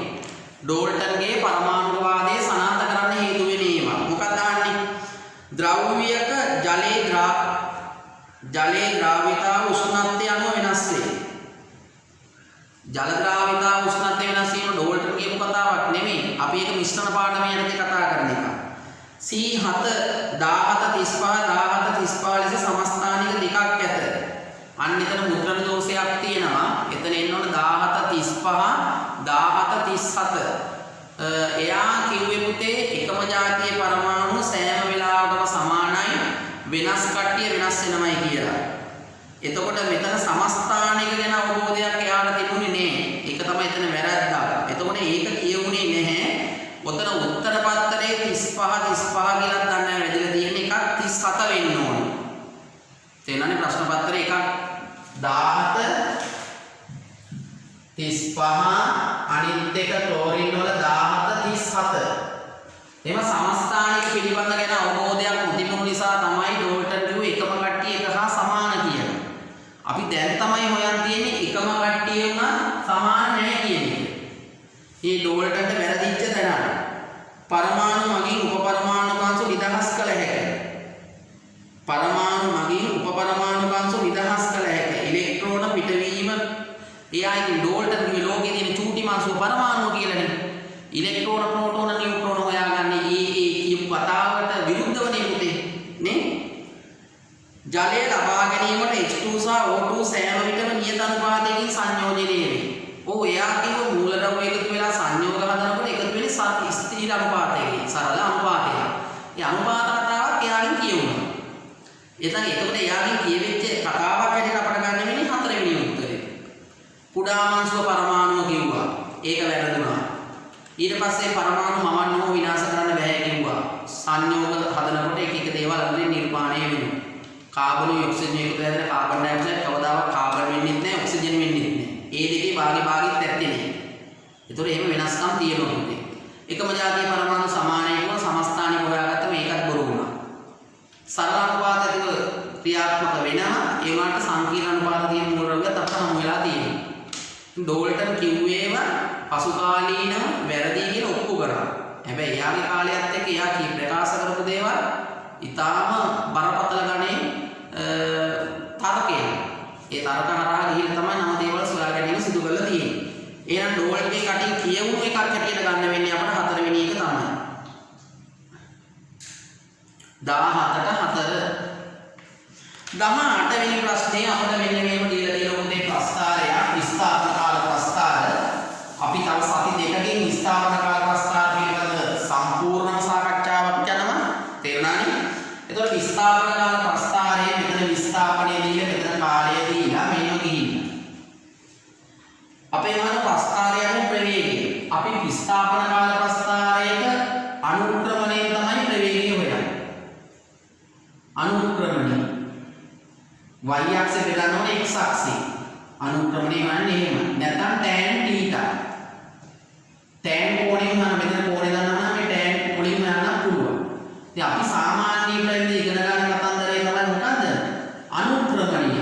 එහෙනම් මේ ත්‍රිකෝණය මෙන්න x අක්ෂයත් එක්ක සාධන ත්‍රිකෝණය අනුක්‍රමණය නේ මෙතන ඇලවීම හොයන්නේ. එහෙනම් y අක්ෂය බෙදන්නේ x අක්ෂය. y අක්ෂයෙන් ඉන්නේ මේ s x අක්ෂයෙන් ඉන්නේ t. එහෙනම් s බෙදීම t. ඒ කියන්නේ විස්ථාපනය බෙදනම කාලය. එතකොට ප්‍රවේගය ලැබෙනවා. එහෙනම් උත්තරේ 1. 18ට 1. අපි 19 වෙනි ප්‍රශ්නෙට යනවා. තේරුණානේ? 19 වෙනි ප්‍රශ්නෙට යනවා. ඇලුමිනියම් ධන 3 අයනයේ ඇති ඉලෙක්ට්‍රෝන ශාක පත්‍රයක පිෂ්ඨ පරීක්ෂාව. ඕකෙන්නේ 8 වසරේ. පිෂ්ඨ පරීක්ෂාව කරන්නේ පත්‍රයේ කොළේ ඇතුලේ තියෙන පිෂ්ඨ පරීක්ෂාව කරනකොට ජලයෙන් තම්බනවා. මොකෝ හරිතලව තියෙන්නේ සෛලයේ ඇතුලේ. එයා එළියට ගන්න ඕනේ ඉන්න. සෛල බිත්ති පුපුරවන්න තමයි ජලයෙන් තැම්බෙන්නේ. ඒකට කොළ පාට ගතිය තියෙනකොට පාට වෙනස අඳුර ගන්න බැරි හින්දා කොළ පාට ගතිය ඉවත් කරන්න ඕන. ක්ලෝරෝෆිල් අපිට ඉවත් කරන්න ඕන. අන්න ඒකට විශේෂ එකේ දිය වෙන සංයෝගයක් තමයි මධ්‍යසාර. මධ්‍යසාරයෙන් තම්බල තමයි පුතේ අපි ක්ලෝරෝෆිල් වර්ණක ඉවත් කර ගැනීම සිදු කරන්නේ. එහෙනම් පත්‍රයේ මධ්‍යසාරයෙන් තම්බන්න ඕන. එහෙම උත්තරයක් තියෙන්නේ 19 දෙවෙනි පිළිතුරේ. පළවෙනි එකේ තියෙන ජලයෙන් තම්බන්න ඕන. ජලයෙන් තම්බන්නේ සෛල බිත්ති අයින් කරන්න. අයඩීන් වල දාලා තැම්බුවේ නැහැ. අයඩීන් දාලා තමයි පාට මේ කරේ. ඒක තුන්වෙනි උත්තරේ වැරදි. ඉහත කිසිවක් නොවේ. හතරවෙනි උත්තරෙත් වැරදි. තව ප්‍රශ්න රටාවක් මේ වගේම කොයිකදී හමු වුණා. තවත් ප්‍රශ්න රටාවක් මේව කොහේදී හමු වුණා මතක තියාගන්න. මේ රටාව තමයි තේරුම් ගන්න. ඇල්මීනියම් ධන 3 අයනය 13යි 24. ඕකනේ දීලා තියෙන්නේ. අපෙන් අහන්නේ ඉලෙක්ට්‍රෝන සංඛ්‍යාවයි නියුට්‍රෝනයි. දැන් මේක ඉලෙක්ට්‍රෝන හොයන්නේ කොහොමද? මෙතන තියෙන්නේ පරමාණු ක්‍රමාංකය. පරමාණු ක්‍රමාංකය කියන්නේ ප්‍රෝටෝන ගණන. මෙතන ධන නොතිබුණා නම් ප්‍රෝටෝනයි ඉලෙක්ට්‍රෝනයි සමානයි. දැන් ප්‍රෝටෝනයි ඉලෙක්ට්‍රෝනයි කවදාවත් සමාන වෙන්නේ නැහැ. ප්‍රෝටෝන එන මේක ඉන්නව 13. මේ තියෙන ස්කන්ධ ක්‍රමාංකය උඩ තියෙන්නේ. ස්කන්ධ ක්‍රමාංකය 27යි. ස්කන්ධ ක්‍රමාංකය කියන්නේ ප්‍රෝටෝන වලයි නියුට්‍රෝන වලයි එකතුව. ඒක තමයි 27. ඉතින් අපෙන් පළවෙනි දාන ඉලෙක්ට්‍රෝන කොච්චර තියෙන්න ඕනද? ප්‍රෝටෝන කොච්චර තියෙනවද කියන්නේ. බිඳුවයි එක සංකේතවත් කරා. දැන් අපි බලමු ඇත්තටම මේක ධන ඍණ නොතිබුණා නම් ඉලෙක්ට්‍රෝනක් තියෙනවා පුතේ 13. ධන වෙන්න හේතුව තමයි ඍණ කට්ටිය අඩු වෙන්නේ. කීයක් අඩු වෙලාද? 3. එහෙනම් 13න් 3ක් අඩු වුණාම ඉලෙක්ට්‍රෝනෙන් ඕන 10යි. අපේ ඊළඟ ගන්න ප්‍රෝටෝන ගන්න නෙවෙයි සමාන වෙන්න නියුට්‍රෝන ගන්න. එහෙනම් නියුට්‍රෝන ගන්න හොයන්න ස්කන්ධ ප්‍රමාණයෙන් පරමාණු ප්‍රමාණය අඩු කරන්න. මේ ජෝඩුවෙන් මෙහා අඩු කරන්න. ජෝඩුව කියන්නේ මෙන්න 27යි, මෙහා කියන්නේ 13යි. 27න් 13ක් අඩු කරන්න. 14. එහෙනම් ඉලෙක්ට්‍රෝන 10යි, ප්‍රෝටෝන 14යි. උත්තරේ 4. උත්තරේ 4. ඊළඟට අපි යනවා මෙහෙම කතාවකට. අපි දර්පණ ගැන කතා කරලා ඉවරයි. උත්තරේ 4. දැන් මේ වීඩියෝ එක තියෙන හින්දා මම කිව්වනේ ඔබට බලන්න පුළුවන්. ආයෙ ලියා ගන්න ඕන නම් ආපස්සට ඇවිල්ලා ලියා ගන්න. අපිට දර්පණ දෙකක් මොනට මොනලා තියෙනවා. පේන ප්‍රතිබිම්බ ගන්න. මේ රූපේ මෙතන හැදෙන්නේ. ඒ රූපේ මේකයි දෙකක් මේකට පේන්නේ. ඒ කියන්නේ ඒ ටික මෙයාට පේන්නේ. හැදෙන ප්‍රතිබිම්බ ගන්න හිතන්න බෑ. එකිනෙකට සමාන්තර වුණා. පුතාට මතකද ප්‍රතිබිම්බ ගන්න හොයනවා අංශක 360 බෙදන්න දර්පණ දෙක අතර කෝණය. ඒකෙන් අඩු කරන්න එකක්. තේරුණාද? එතකොට දැන් අපි දර්පණ දෙකක් තිබුවයි කියනකො මෙහෙම එක එකේනේ. එතකොට කෝණය අංශක 180යි. එහෙනම් 360 බෙදන්නේ 180යි. අඩු කරන්න එකක්. 180 ඒව දෙකයි දෙකෙන් එකක් අඩු කරාම එකයි. අපිට එක රූපයක් වේ. එක කණ්ණාඩියක් වගේ තමයි වෙන්නේ. හැබැයි මේක අණුවෙන් තියන්න. ඒතකොට පේන රූප ගාන වෙනස්. ඒතකොට මේ සමීකරණය එක හොයන්න පුළුවන්. දැන් මෙතන එන්න අකුරට එන්නේ කෝණයක් නැහැනේ. අනන්තය. කෝණයක් නැහැ කියන්නේ 360 බිඳුවෙන් බෙදුවම 360 එකෙන් බෙදුවම තමයි කියේ 360.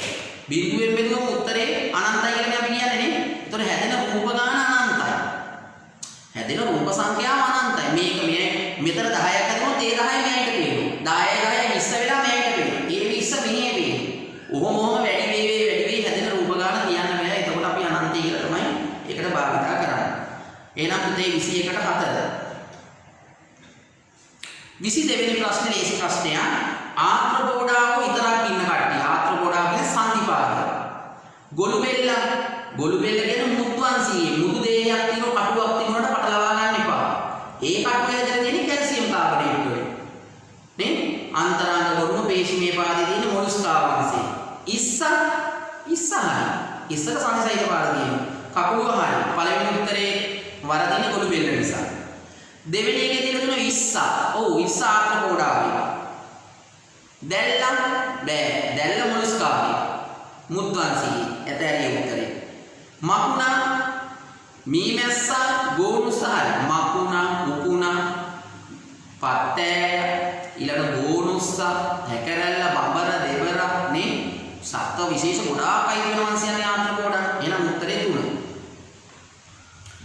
මිනිස් ඇසට ආලෝකයේ ඇතුළු වීම සම්බන්ධ නොවන කොටස.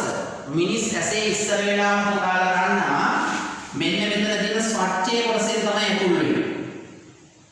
ඊළඟ අම්ම්‍ය රසය ඊළඟට තාරා මණ්ඩලයේ අතර තියෙන කන්නිකාව හරහා කාචයට ගිහිල්ලා ඊට පස්සේ තමයි ඔහොම යන්නේ ආලෝකය. ඉතින් අපෙන් අහන්නේ මොකද්ද පුතේ? කන්නිකාව.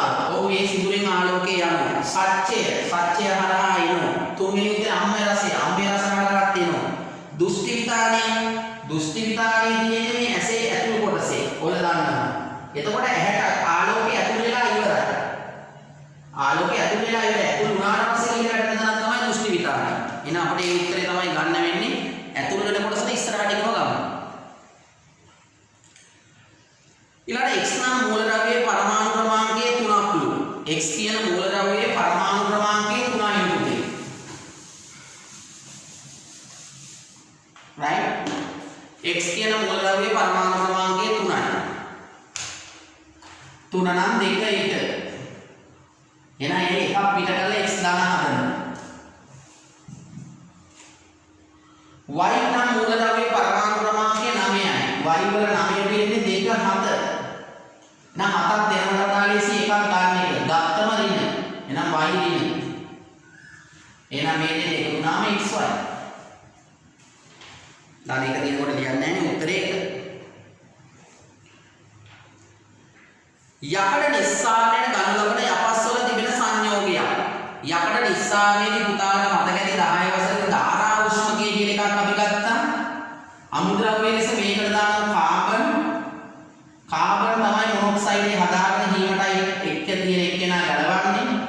මම ඒක දල වශයෙන් මතක් කරෝදී හීමටයි තමයි යපස්වල බහුලවම ඉන්නේ. මේ ඔක්සිජන් එලව ගන්න නම් මේ ඔක්සිජන් ඉල්ල ගන්න පුළුවන් සුදුසු පුද්ගලයෙක් හදා ගන්නවා නම් ඒ තමයි කාබන් මොනොක්සයිඩ්. ඊට පස්සේ තමයි මේ ඔක්සිජන් ඉල්ලගෙන CO2 වෙන්නේ. මෙයා ඔය වගේ යකඩ තනි වෙන්නේ. එතකොට මේ CO ටික හදා ගන්න තමයි අපි මෙතනින් කාබන් දාන්නේ. කාබන් මේක ඇතුළේ තියෙන ඔක්සිජන් එක කියලා කාබන් ඩයොක්සයිඩ් වෙනවා. ඒ කාබන් ඩයොක්සයිඩ් කාබන් ඉල්ලගෙන ආයි කාබන් මොනොක්සයිඩ් වෙනවා. ඕක හදාගන්න තමයි අපි ගල් ලකුණු වගේ දේවල් මේකට දැම්මේ. තේරුණානේ පුතේ? එහෙනම් ඒක ඕන කෝක් කියන්නේ ඒවට. බොක්සයිඩ් කියන එක පුතාලා හයත් නැති ඇල්ුමිනියම් වල ඔක්සයිඩ් එකක් බොක්සයිඩ් කියන්නේ. මේක ඇවිල්ලා වෙන් කරගන්නේ විලීන කළ ක්ලොරයිඩ් විද්‍යුත් විච්ඡේදනයෙන්. ඒක අපි දාන්නේ නැහැ. ඊළඟට ටියුබ්‍රයිඩ් කියලා තමයි ඔක වැදලා තියෙන්නේ. කොපර් වලයි යකඩ වලයි සල්ෆයිඩ් එකක් ඉන්නවා. අයන් ටියුබ් නේ පයිරයිටිස් කියන එක. එතකොට ඒකේ යකඩයි ඒව දාන්නේ නැහැ. අපි දාන්නේ මොනවයි? හීමටයි. මොකෝ වෙන්නේ මෙතන ඔක්සිජන් එලවන්නේ. යපස්වල ඉන්නේ බහුලවම හීමටයි. එහෙනම් Fe2O3 හීමටයි කියන උත්තරේ තියෙන 4 වෙනි එකේ. 26 වෙනි ප්‍රශ්නේ හරි ලස්සන ප්‍රශ්නයක්. 26 වෙනි ප්‍රශ්නේ හරිම ලස්සන ප්‍රශ්නයක්. බලා ගන්න පොඩ්ඩක්. අපිට කියලා තියෙන මූලද්‍රව්‍ය කීපයක් දීලා පුතේ ඒවා ඉන්න නයිට්‍රජන් ප්‍රතිශතය. ඒක ප්‍රශ්න රටාවක්. ඒව ලකුණු කරලා තියාගන්න. පහත සඳහන් වායු වලින් නයිට්‍රජන් 126ක් තිබෙන වායුව කුමක්ද? නයිට්‍රජන් 126ක් තියෙන වායුව මොකක්ද? W බෙදීම W. අපිට දීලා තියෙනවා NO3 N2O4 N2O5 අපෙන් අහන්නේ 126යි. මෙතන නයිට්‍රජන් වල ස්කන්ධය 14යි ඔක්සිජන් වල 16යි. ඔක්කොම ගත්තොත් 20යි 30යි. 30න් 14 නම් 100ට කොච්චරද? නයිට්‍රජන් වල 14යි මේක 16ව 3යි. ඒ කියන්නේ 48යි. 58යි 62යි. 62ට ඉන්නේ 14යි. එහෙනම් 100ට කොච්චරද? නයිට්‍රජන් 14 ඒවා 2යි පුතේ. නයිට්‍රජන් එකක් කරයි 14 ඒවා 2යි 16 ඒවා 4යි. 16 ඒවා 4ක් 64යි. 64යි මෙතන ඉන්නවා 28යි. 84යි 86යි. 86ට ඉන්නවා 14 ඒවා 2ක් 28යි. ඔක්කොම ස්කන්ධය 88යි. එයින් දෙන්නේ ඉන්නෝනේ කියන්නේ 14 ඒවා 2ක් 28 දෙනෙක් ඉන්නේ නයිට්‍රජන්. මෙතන ගත්තම 14 ඒවා 2යි 16 ඒවා 5යි.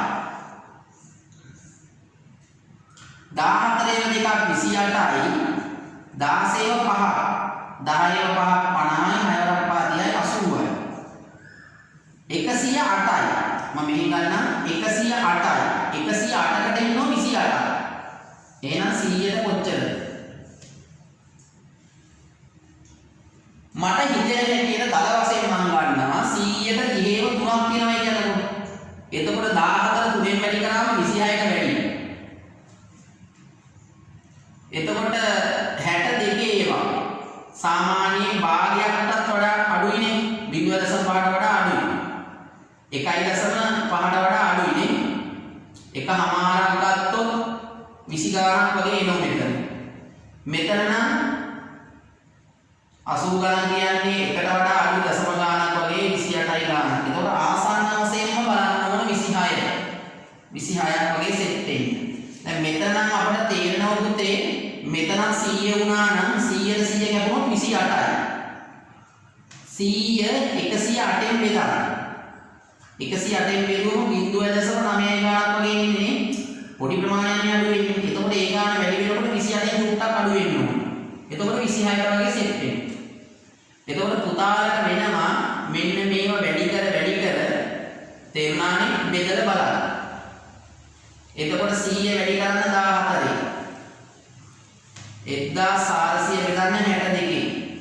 මම උත්තරේ කියන්න 1400 බෙදන්න 62. මේකෙදි 2800 බෙදන්න 86. මේකෙදි 2000 මම මෙතන ගන්න පොට්ටක් දාලා ඒක එහෙම වෙන් කරන්න පටලැවි. 2800 බෙදන්න 108. අපට 1400 බෙදුවොත් 62 22.5 ගානක් වගේ තමයි ඒ සරවසේ. ඊට පස්සේ අපි බෙදුවොත් 2880 2800 බෙදනවා 86. එතකොට 32.5 ගානක් වගේ එනවා. මේක 20 ගානක්. ඊළඟට මේක 2800 බෙදුවොත් 108. 2800 108 බෙදුවොත් 25.9ක් වගේ එන දවසේ කියන්නේ 26ට කිට්ටුයි. එහෙනම් කිට්ටුව වෙන්නේ මෙයා. දැන් මේ ඉලක්කකට අදිනකොට බය වෙන්න එපා. කොහොමද හොයන්නේ? ඔක්කොගෙම ස්කන්ධය හොයාගන්න. ඒ ස්කන්ධයට දීර්ඝ වෙන්න කොච්චර ඉන්නවද? ඔක්කොම ස්කන්ධය 30යි 14ක් ඉන්නෝ. එහෙනම් 100ට කොච්චරද? ඔක්කොම ස්කන්ධය 62යි 62කින් 14ක් එයා. එහෙනම් 100ට කොච්චරද? ඔක්කොම ස්කන්ධය 86යි 86ට ඉන්න 14 කැලේ දෙකක් කියන්නේ 28ක්. එහෙනම් 100ට කොච්චරද? එහෙනම් උත්තරය 4 වෙනි උත්තරේ බවට පුතේපත් වෙනවා. සුපිරිම ප්‍රශ්නයක් ඒකත් එක ප්‍රශ්න රටාවක්. අපි යන 27 වෙනි ප්‍රශ්නෙට. සිංක් මැග්නීසියම් යකඩ රිදී යන ලෝහවල කැබලි පල්ලමාණිකම් ද්‍රාවණයේ සහිත බීකර 4කට දැමුවොත් වර්ණ විපර්යාසයක් ඇති නොවන්නේ. සක්‍රියතා ශ්‍රේණිය. අපි මේකෙන් පැත්තක් මගා ගන්නවා.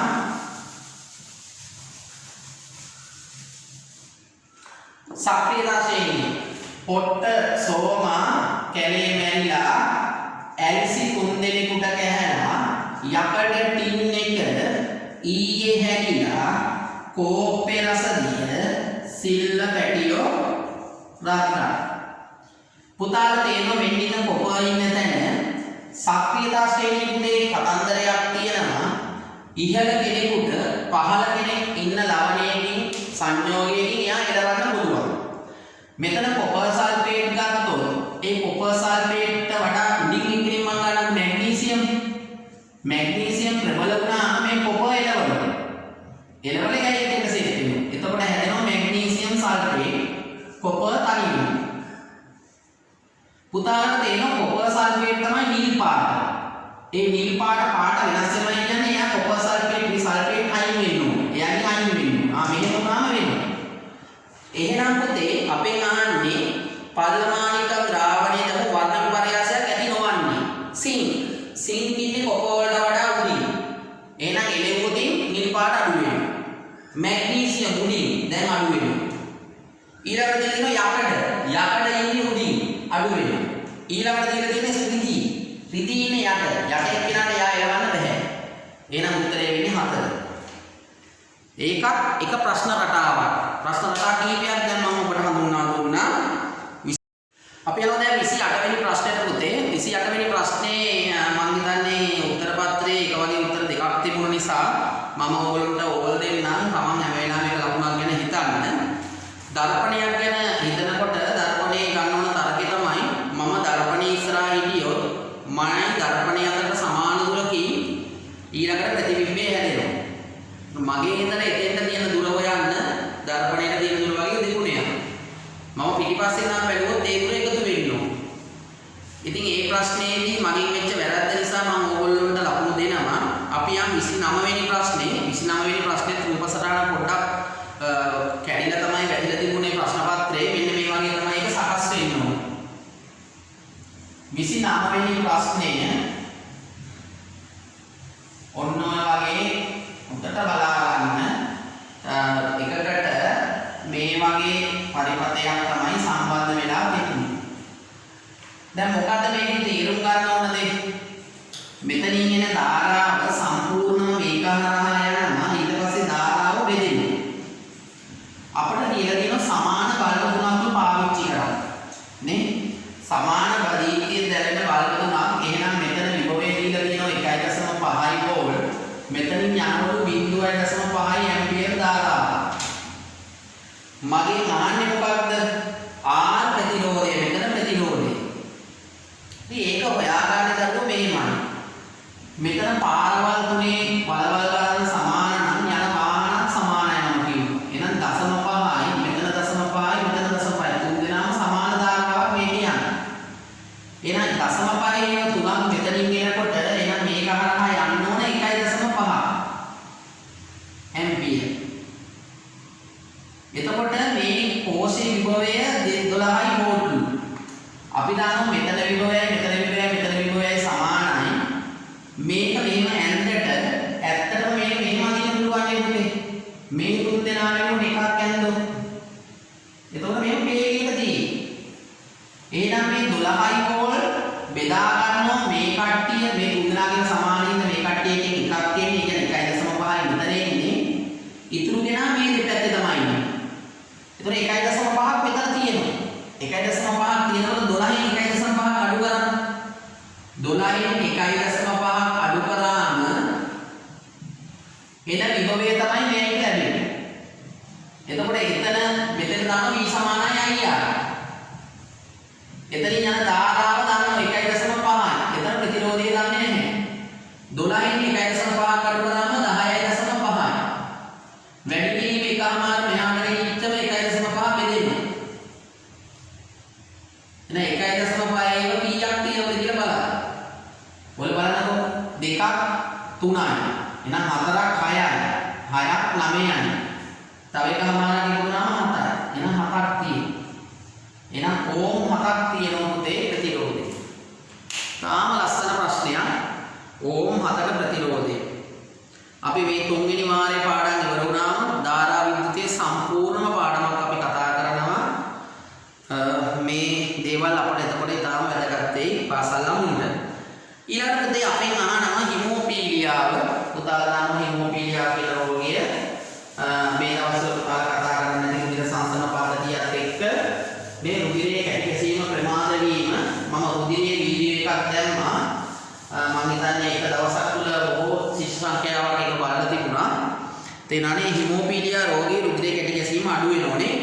එතකොට මේ හිමෝපීලියා රෝගයෙන් පෙළෙන පිරිමි රෝගී වෙන්න නම් මේක නිලීන ජානයක් සමයුක්ත වෙලානේ. ඒ කියන්නේ සිම්පල් අකුරු දෙකක් තිබුණොත් තමයි මේක x වර්ණ දේහ මත තමයි තියෙන්නේ. y අකුර මේක ලියන්නේ නැහැ.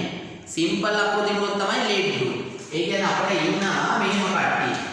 අපිට කියලා තියෙනවා පුතේ හිමෝපීලියා රෝගයෙන් පෙළෙන පිරිමි. පිරිමියාට ලෙඩ තියෙනවා. ලෙඩ තියෙනවා නම් සිම්පල් අකුරු තියෙනවා. හිමෝපීලියා රෝග වෙනනේ. y අපිට මේක නෑ එහෙනම් පිරිමි කෙනා. ගැහැණු කෙනා හිමෝපීලියා වාහක කෙනෙක්. එතකොට වාහක කෙනෙක් අති දරුණු විකාරයක් ඉතින්. වාහක කියන්නේ එයාට එක අකුරයි තියෙන්නේ. එක අකුරක තමයි ලෙඩේ නෑ. ලෙඩේ තියෙන නම් මේ අකුරු දෙකෙම තියෙනවා. මෙයා වාහක ගැහැණු. මෙයා රෝගී පිරිමි. ඉතින් මෙයාගෙන් හැදෙන ජන්මාන බලන්න මෙයාගෙන් හැදෙනවා H මේ මෙතනින් y මම ජන්මාන රවුම් කරලා දාන්නම්. මෙතනින් හැදෙනවා H මෙතනින් හැදෙනවා සිම්පල් H අකුර තියෙනවා. මෙයා එක ගියාම හැදෙනවා එක ජීවියේ තියෙන ගැහැණු ළමේ කැපිටල් අකුර අපි මුලින් ලියන්නේ මෙතන සිම්පල්. එහෙනම් වාහක ගැහැණු කෙනෙක්. මෙයා එක ගියාම හැදෙනවා දෙන්න නමින් ලිව්වා සිම්පල් අකුරු දෙකක් තියෙනවා රෝගී ගැහැණු. ඉතින් මෙහෙම තත්ත්වයන් උදා වෙනවා හරිම අඩුයි. ඒක රෝගීන් හොයාගන්න බෑ කාන්තාව. මේ දෙන්න එකතු වුණොත් H අකුරයි Y අකුරයි X අකුරයි Y අකුරයි උඩින් කැපිටල් H. එහෙනම් නිරෝගී පිරිමි කෙනෙක්. ඊට පස්සේ මෙයා එක ගියාම මම මේ හරියට ලියනවා X y එතන සිම්පල් එක. එහෙනම් මෙයා රෝගී පිරිමි කෙනෙක්. අපෙන් අහන්නේ රෝගී පිරිමි කෙනෙක් සම්භාවිතා 4 දෙනෙක් හැදුනම වාහක ගැහැණු, රෝගී ගැහැණු, නිරෝගී පිරිමි, රෝගී පිරිමි යාති 4ක් හැදේ. ඒ 4න් එක්කෙනා 4න් එකයි කියන්නේ 0.25යි ඔය දීපු උත්තරේ හැටියට. ඒ කියන්නේ 125යි. 100 දීලා තියෙන්නේ 4න් එකනා 100ට කොච්චරද? 125යි. උත්තරේ 2. ඊළඟට දැන් අපිට බය කරන්න ගානක් දීලා තියෙනවා 2 ඝන ඩෙසිමීටරයක මවුල සල්ෆියුරික් ද්‍රාවණ 250ක ඇති H ධනායන හා සල්ෆේට් අතර අනුපාතය. අපිට මේ අයින තියෙන ප්‍රමාණය හොයන්නේ කියලා නෑ අනුපාතය. ඉතින් අනුපාතය හොයනකොට බය වෙන්න එපා පුතේ. සල්ෆියුරික් අම්ලය හැදෙලා තියෙන්නේ කොහොමද? කැපිටල් ලකුණු 3යි. එහෙනම් මේ ඛණ්ඩකය මේ හතර මෙහිම එක නෙමෙයි. එහෙනම් පරාණක් තියෙන්න ඕන. එහෙනම් මේක හැදෙන්නේ H ධනායනයි SO4 ඍණ දෙක අයනයි එකතු වෙනවා. හයිඩ්‍රජන් පරමාණු දෙකක් තියෙන මේන් අයන දෙකක් හැදෙනවා. මේන් හැදෙන එක සෙට් එකයි. එහෙනම් මේ අතර අනුපාතය 2ට 1යි. ඒ අතර අනුපාතය 2ට 1යි. තේරුණානේ? එහෙනම් උත්තරේ 1. පහත සඳහන් ඔක්සයිඩ් අතරින් pH අගය 7ට වඩා අඩු වන්නේ. අපි දන්නවා දර්ශක පාඩම අපි කතා කරලා ඉවර කරා pH අගය 7ට වඩා අඩු වෙන්නේ අම්ලවල. pH අගය 7ට අඩු වෙන්නේ අම්ලවල. තේරුණානේ? එතකොට අම්ලවල බලන්නකො 7ට අඩු නම් අම්ලයක් හොයන්න ඕන. අපි දන්නවා ලෝහ ඔක්සයිඩ් එක. සෝඩියම් ඔක්සයිඩ් ජලයේ දිය කරාම මොකෝ වෙන්නේ? මෙතනින් හැදෙනවා Na ධනයි O ඍණ දෙකයි. මෙතනින් හැදෙනවා H ධනයි O ඍණ දෙකයි. එහෙනම් මෙතන H ධනයි OH හැදෙන්නේ මෙතන OH ඍණයි. ජලය හැදෙන්නේ එහෙමයි. එහෙනම් දෙපැත්තේ ඉන්නේ OH. NaOH. OH කැලේ නම් අපි දන්න බස්මයක්. එහෙනම් ලෝහ ඔක්සයිඩ් ජලයේ දිනුනාම බස්මයක්. කාබන් ඩයොක්සයිඩ් පුතේ දිය වුණොත් වතුරේ හැදෙනවා කාබොනික් අම්ලය. මේක අම්ලයක්. එහෙනම් අපට 7ට වඩා අඩු වෙන නම් අම්ලයක් වෙන්න ඕන. ආම්ලික ඔක්සයිඩ් එකක් අපි තෝරමු. බලන්න පුතේ ආම්ලික ඔක්සයිඩ් එක CO2 ආම්ලිකයි. එහෙනම් පළවෙනි එකම හරි. සෝඩියම් ඔක්සයිඩ් වලින් හැදෙන sodium hydroxide, magnesium hydroxide, magnesium oxide වලින්, කැල්සියම් ඔක්සයිඩ් වලින් කැල්සියම් හයිඩ්‍රොක්සයිඩ්. හයිඩ්‍රොක්සයිඩ් වෙනවා නම් පස්ම. එහෙනම් 32ට 1. උත්තරේ අපි යනවා 33. ශ්වසනය සම්බන්ධ වන පහත ප්‍රකාශ සලකන්නලු හුස්ම ගන්න එක. ආශ්වාසයේ සිදුවන්නේ පෙනහළු තුල පීඩනය අඩු විට. ඔව්. දැන් මම මේ හුස්ම අදිනකොට මේ එළියේ තියෙන වාතය ඇතුළට යන්නේ එළියේ පීඩනය වැඩි හින්දා නේද ඇතුළේ අඩු වෙන්න ඕන. හරි. පෙනහළු තිබුණු පීඩනය අඩුවන්නේ උරස් කුහරේ ලොකු වෙන. ඔව්. මේ පපුව මේ උරස් කුහරේ ලොකු වෙනකොට පෙනහළු බුරුල් වෙනවා. ඒතකොට තදවීම අඩු වෙනවා. ඊළඟට ඉහත සඳහන් සිද්ධි සිදුවන්නේ උරස් කුහරේ වායු රෝධක නම්ය. අන්න ඒකට පොඩි කතාවක් තියෙනවා. අපි දන්නවා උරස් කුහරයයි උදර කුහරයයි වෙනකසින් තියෙන මහා ප්‍රාචීරයේ ඕක පටලයකින් සම්පූර්ණ වට වුණොත් කොහොමද සුසුම්නාව යන්නේ? කොහොමද රුධිර නාලය යන සංස්ථානික මහධමනිය ඒවා? කොහොමද අදරමහසිරා උඩට එන්නේ? ඒතර ආහාර මාර්ගය කොහොමද යන්නේ? අන්න ඒක ගැටලුවක් තියෙනවා. අන්න ඒ කතාව අපට ගන්න ටිකක් අපහසුයි. ඒ හින්දා අපි ගන්න උත්තරේ A B 1. අයනික සංයෝග පමණක් ඇත්තේ පහත කුමන පිළිතුරේද? අයනික සංයෝග තියෙන අයනික බන්ධනවල ධන හා ඍණ අයන එකතු වෙලා තමයි හැදෙන්න ඕන. පළවෙනි එකේ පුතාලට මතක ඇති. එතකොට බන්ධන පාඩමත් එක්ක පුතාලා ඉන්නකොට ඔය ලුයිස් විව් යන්නේ මතකයිනේ. මේ ලුයිස් විව්ගේ අඳින්නේ අපි මොකේද පුතේ සහසන්නික බන්ධනවලටනේ. ඉතින් ජලාණු අපිට මතකයි මෙහෙම අපි යන්නේ සහසන්නික බන්ධනය. එහෙනම් ඒක සහසන්නික බන්ධනය. ඒක පළවෙනි උත්තරේ ජලයක් ඉන්නවා ඇමෝනියක් ඉන්නවා. ඇමෝනියක් ඉන්නවා. ඉතින් මේක සහසන්නික ඇමෝනියා පහින් තුනක් හයිඩ්‍රජන් එක බඳුන ඉතුරු දෙන්නේ නිදහසේ හිටියා. ඒක ගන්න බෑ. දෙවෙනි උත්තරේ පොටෑසියම් ක්ලෝරයිඩ්. පොටෑසියම් ධනයි ක්ලෝරින් ඍණයි. හරි. පොටෑසියම් නයිට්‍රේට් K ධනයි NO3 ඍණයි. හරි. මීතේන් මීතේන් අපි යන්නේ මෙහෙමයි. මතකේ කාබන් වටා ඉන්න 4 දෙනාට හයිඩ්‍රජන් 4 දෙනෙක් බැඳුනා. ඒක සහසන්නිකයි. එහෙනම් ඒ උත්තරය අයින් කරා. තුන්වෙනි උත්තරේ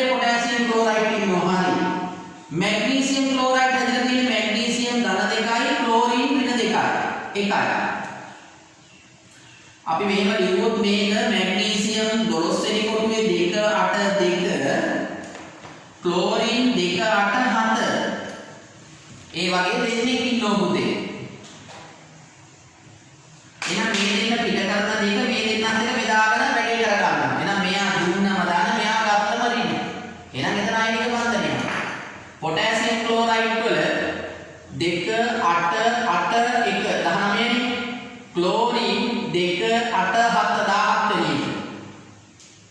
එහෙනම් මෙයා පිට කරන එක මෙයා ගන්නවා. දුන්නම දාන ගත්තම රින. එහෙනම් ඒකත් හරියි. හතරවෙනි උත්තරේ KNO3. K ධනයි NO3 රිනයි. හරි ධන රිනේ ඉන්නවා.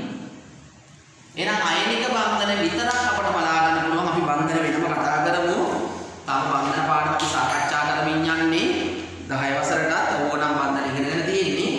10 වසරට බන්ධන ඉගෙනුන ගමන් දෙකොල්ලටම අපි කතා කරමු ඊළඟ. 34 3. සක්‍රියතාව අවරෝහණ පිළිවෙලට දක්වා ඇති ලෝහ හතරක් ඇතුළත් වන්නේ අවරෝහණ වැඩි එකකින් ඉඳලා අඩු එකට. පොට්ට පළවෙනි එකේ තියෙන පොටෑසියම්. බලන්න පොට්ට. ඊළඟ එකේ තියෙන සෝඩියම්. හරි. පොට්ට සෝම. කැලේ මැරිලා. කැල්සියම් කිසිම උත්තරයක් දීලා නැහැ. මැරිලා මැග්නීසියම්. හරි. ඊළඟට පොට්ට සෝම කැලේ මැරිලා ඊළඟට සිංක් කියලා තියෙන. සිංක් ඉන්නෝනේ ඊට පස්සේ. right? එහෙනම් උත්තරේ එකම හරි. පළවෙනි උත්තරේම හරි.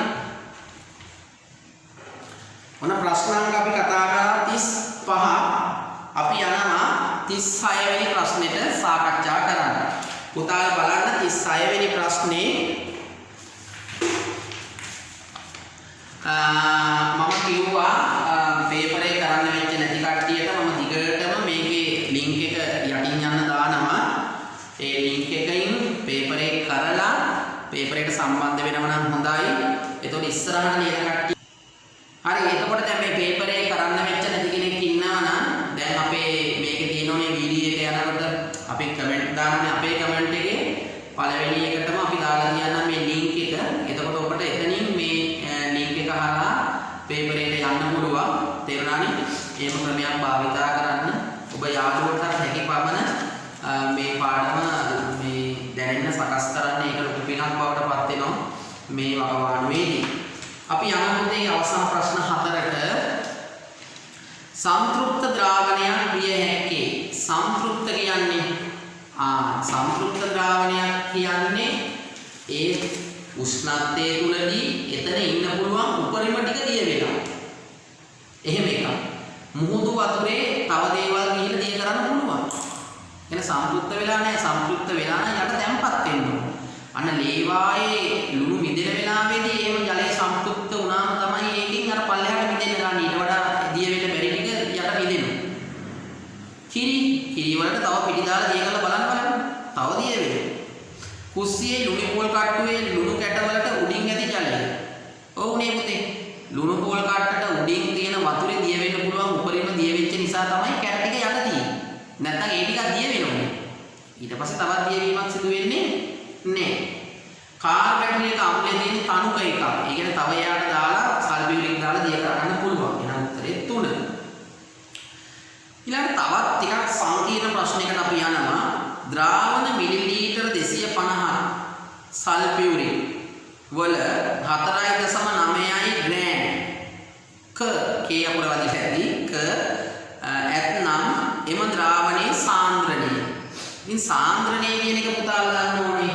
ඉතින් ගොඩක් ළමයින්ට මේ සාන්ද්‍රණය ගැන කතා කරනකොට අර 500ක් හදාන්න 250ක් හදාන්න බය වෙනවා. අපි ඊළඟ සතියේ සමුද කතා කරන්නේ ද්‍රාවණ. ඔබ සූදානම්ෙන් ඉන්න ඕනේ. ද්‍රාවණ කතා කරනකොට ද්‍රාවණ ගැටුම් නැති කරගන්න. එතකොට අපට හදන්නලු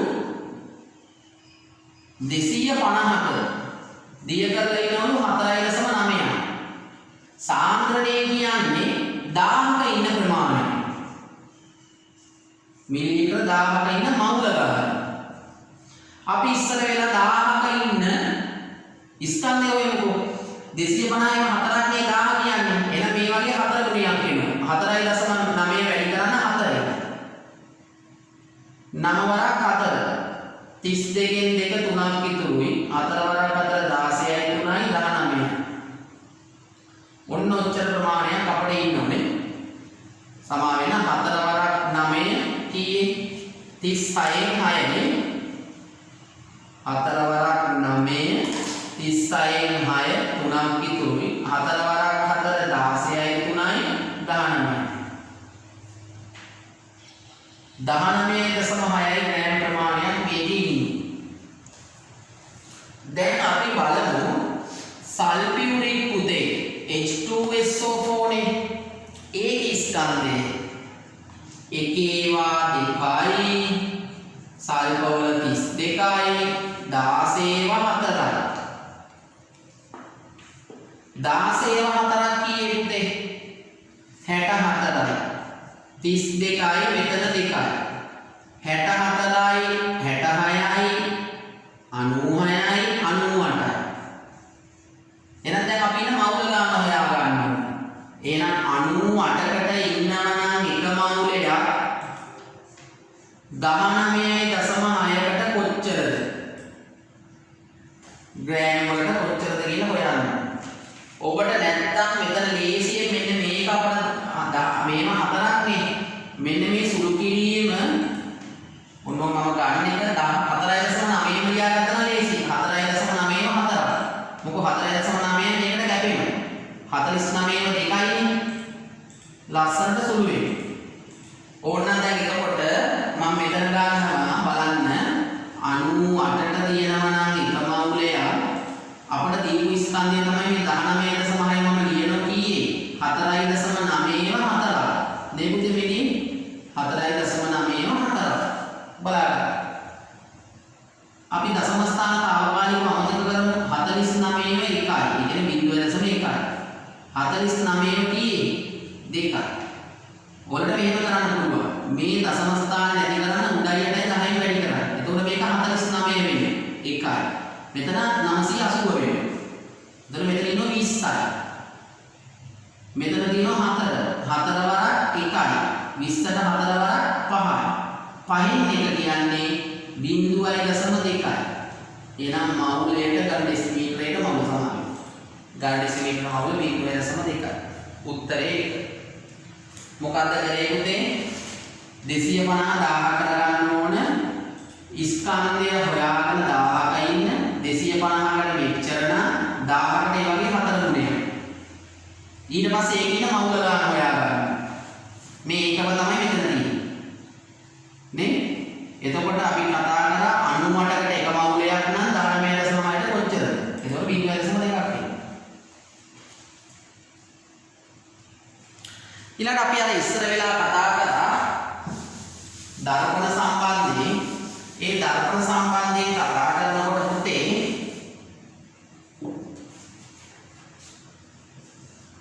මේ එන කිරණේ තමයි පතන කිරණේ කියලා කියන්නේ. පතන කිරණේ අංශක 60 නෙමෙයි මේ පතන අමිලම්බයක් පතන කිරණයක් අතර කෝණය තමයි අංශක මේ පතන කෝණය කියන්නේ. පතන කෝණය මෙතන. මේ කෑල්ල අංශක 90 නම් මේක 60 නම් මෙතන 30යි. එහෙනම් පතන කෝණය වෙන්නේ අංශක 30යි. උත්තරේ 4. පළවෙනි 60 දීලා තියෙනවා වැරදි 90 45 හතරවෙනි උත්තරේ තමයි වෙන්නේ. ඊළඟට 39 වෙනි ප්‍රශ්නේ තනිකොට උත්තර ටික වරද්දලා තියෙන්නේ. ප්‍රශ්න ටිකම තමයි උත්තරයට එකතු වෙලා තියෙන්නේ. 39 වෙනි ප්‍රශ්නේ. මොකද්ද වෙන්න ඕන කතාව උතර කියලා තියෙනවා. තන්තුවකින් එල්ලා ඇති දණ්ඩක් W1 හා W2 භාරයන් තියෙනකොට. දණ්ඩ නිසලව පිහිටන්න පහත රූපේ පරිදි එල්ලලා තියෙනවා. එතකොට දඬු දෙකක් දණ්ඩක් මැදින් මෙහෙම එල්ලනවා. එක පැත්තකට දාලා දෙනවා W1 බරක් අනිත් පැත්තට දාලා දෙනවා W2 බරක්. A කියලා තියෙන ඒකෙන් W2ට වඩා W1 ලොකුයි. W1 විශාල නම් බල වැඩි නම් දැන් අපි දන්න මේක තුලණය වෙන්න නම් දකුණු පස පූර්ණයයි වම් පස පූර්ණයයි සමාන වෙන්න ඕනේ.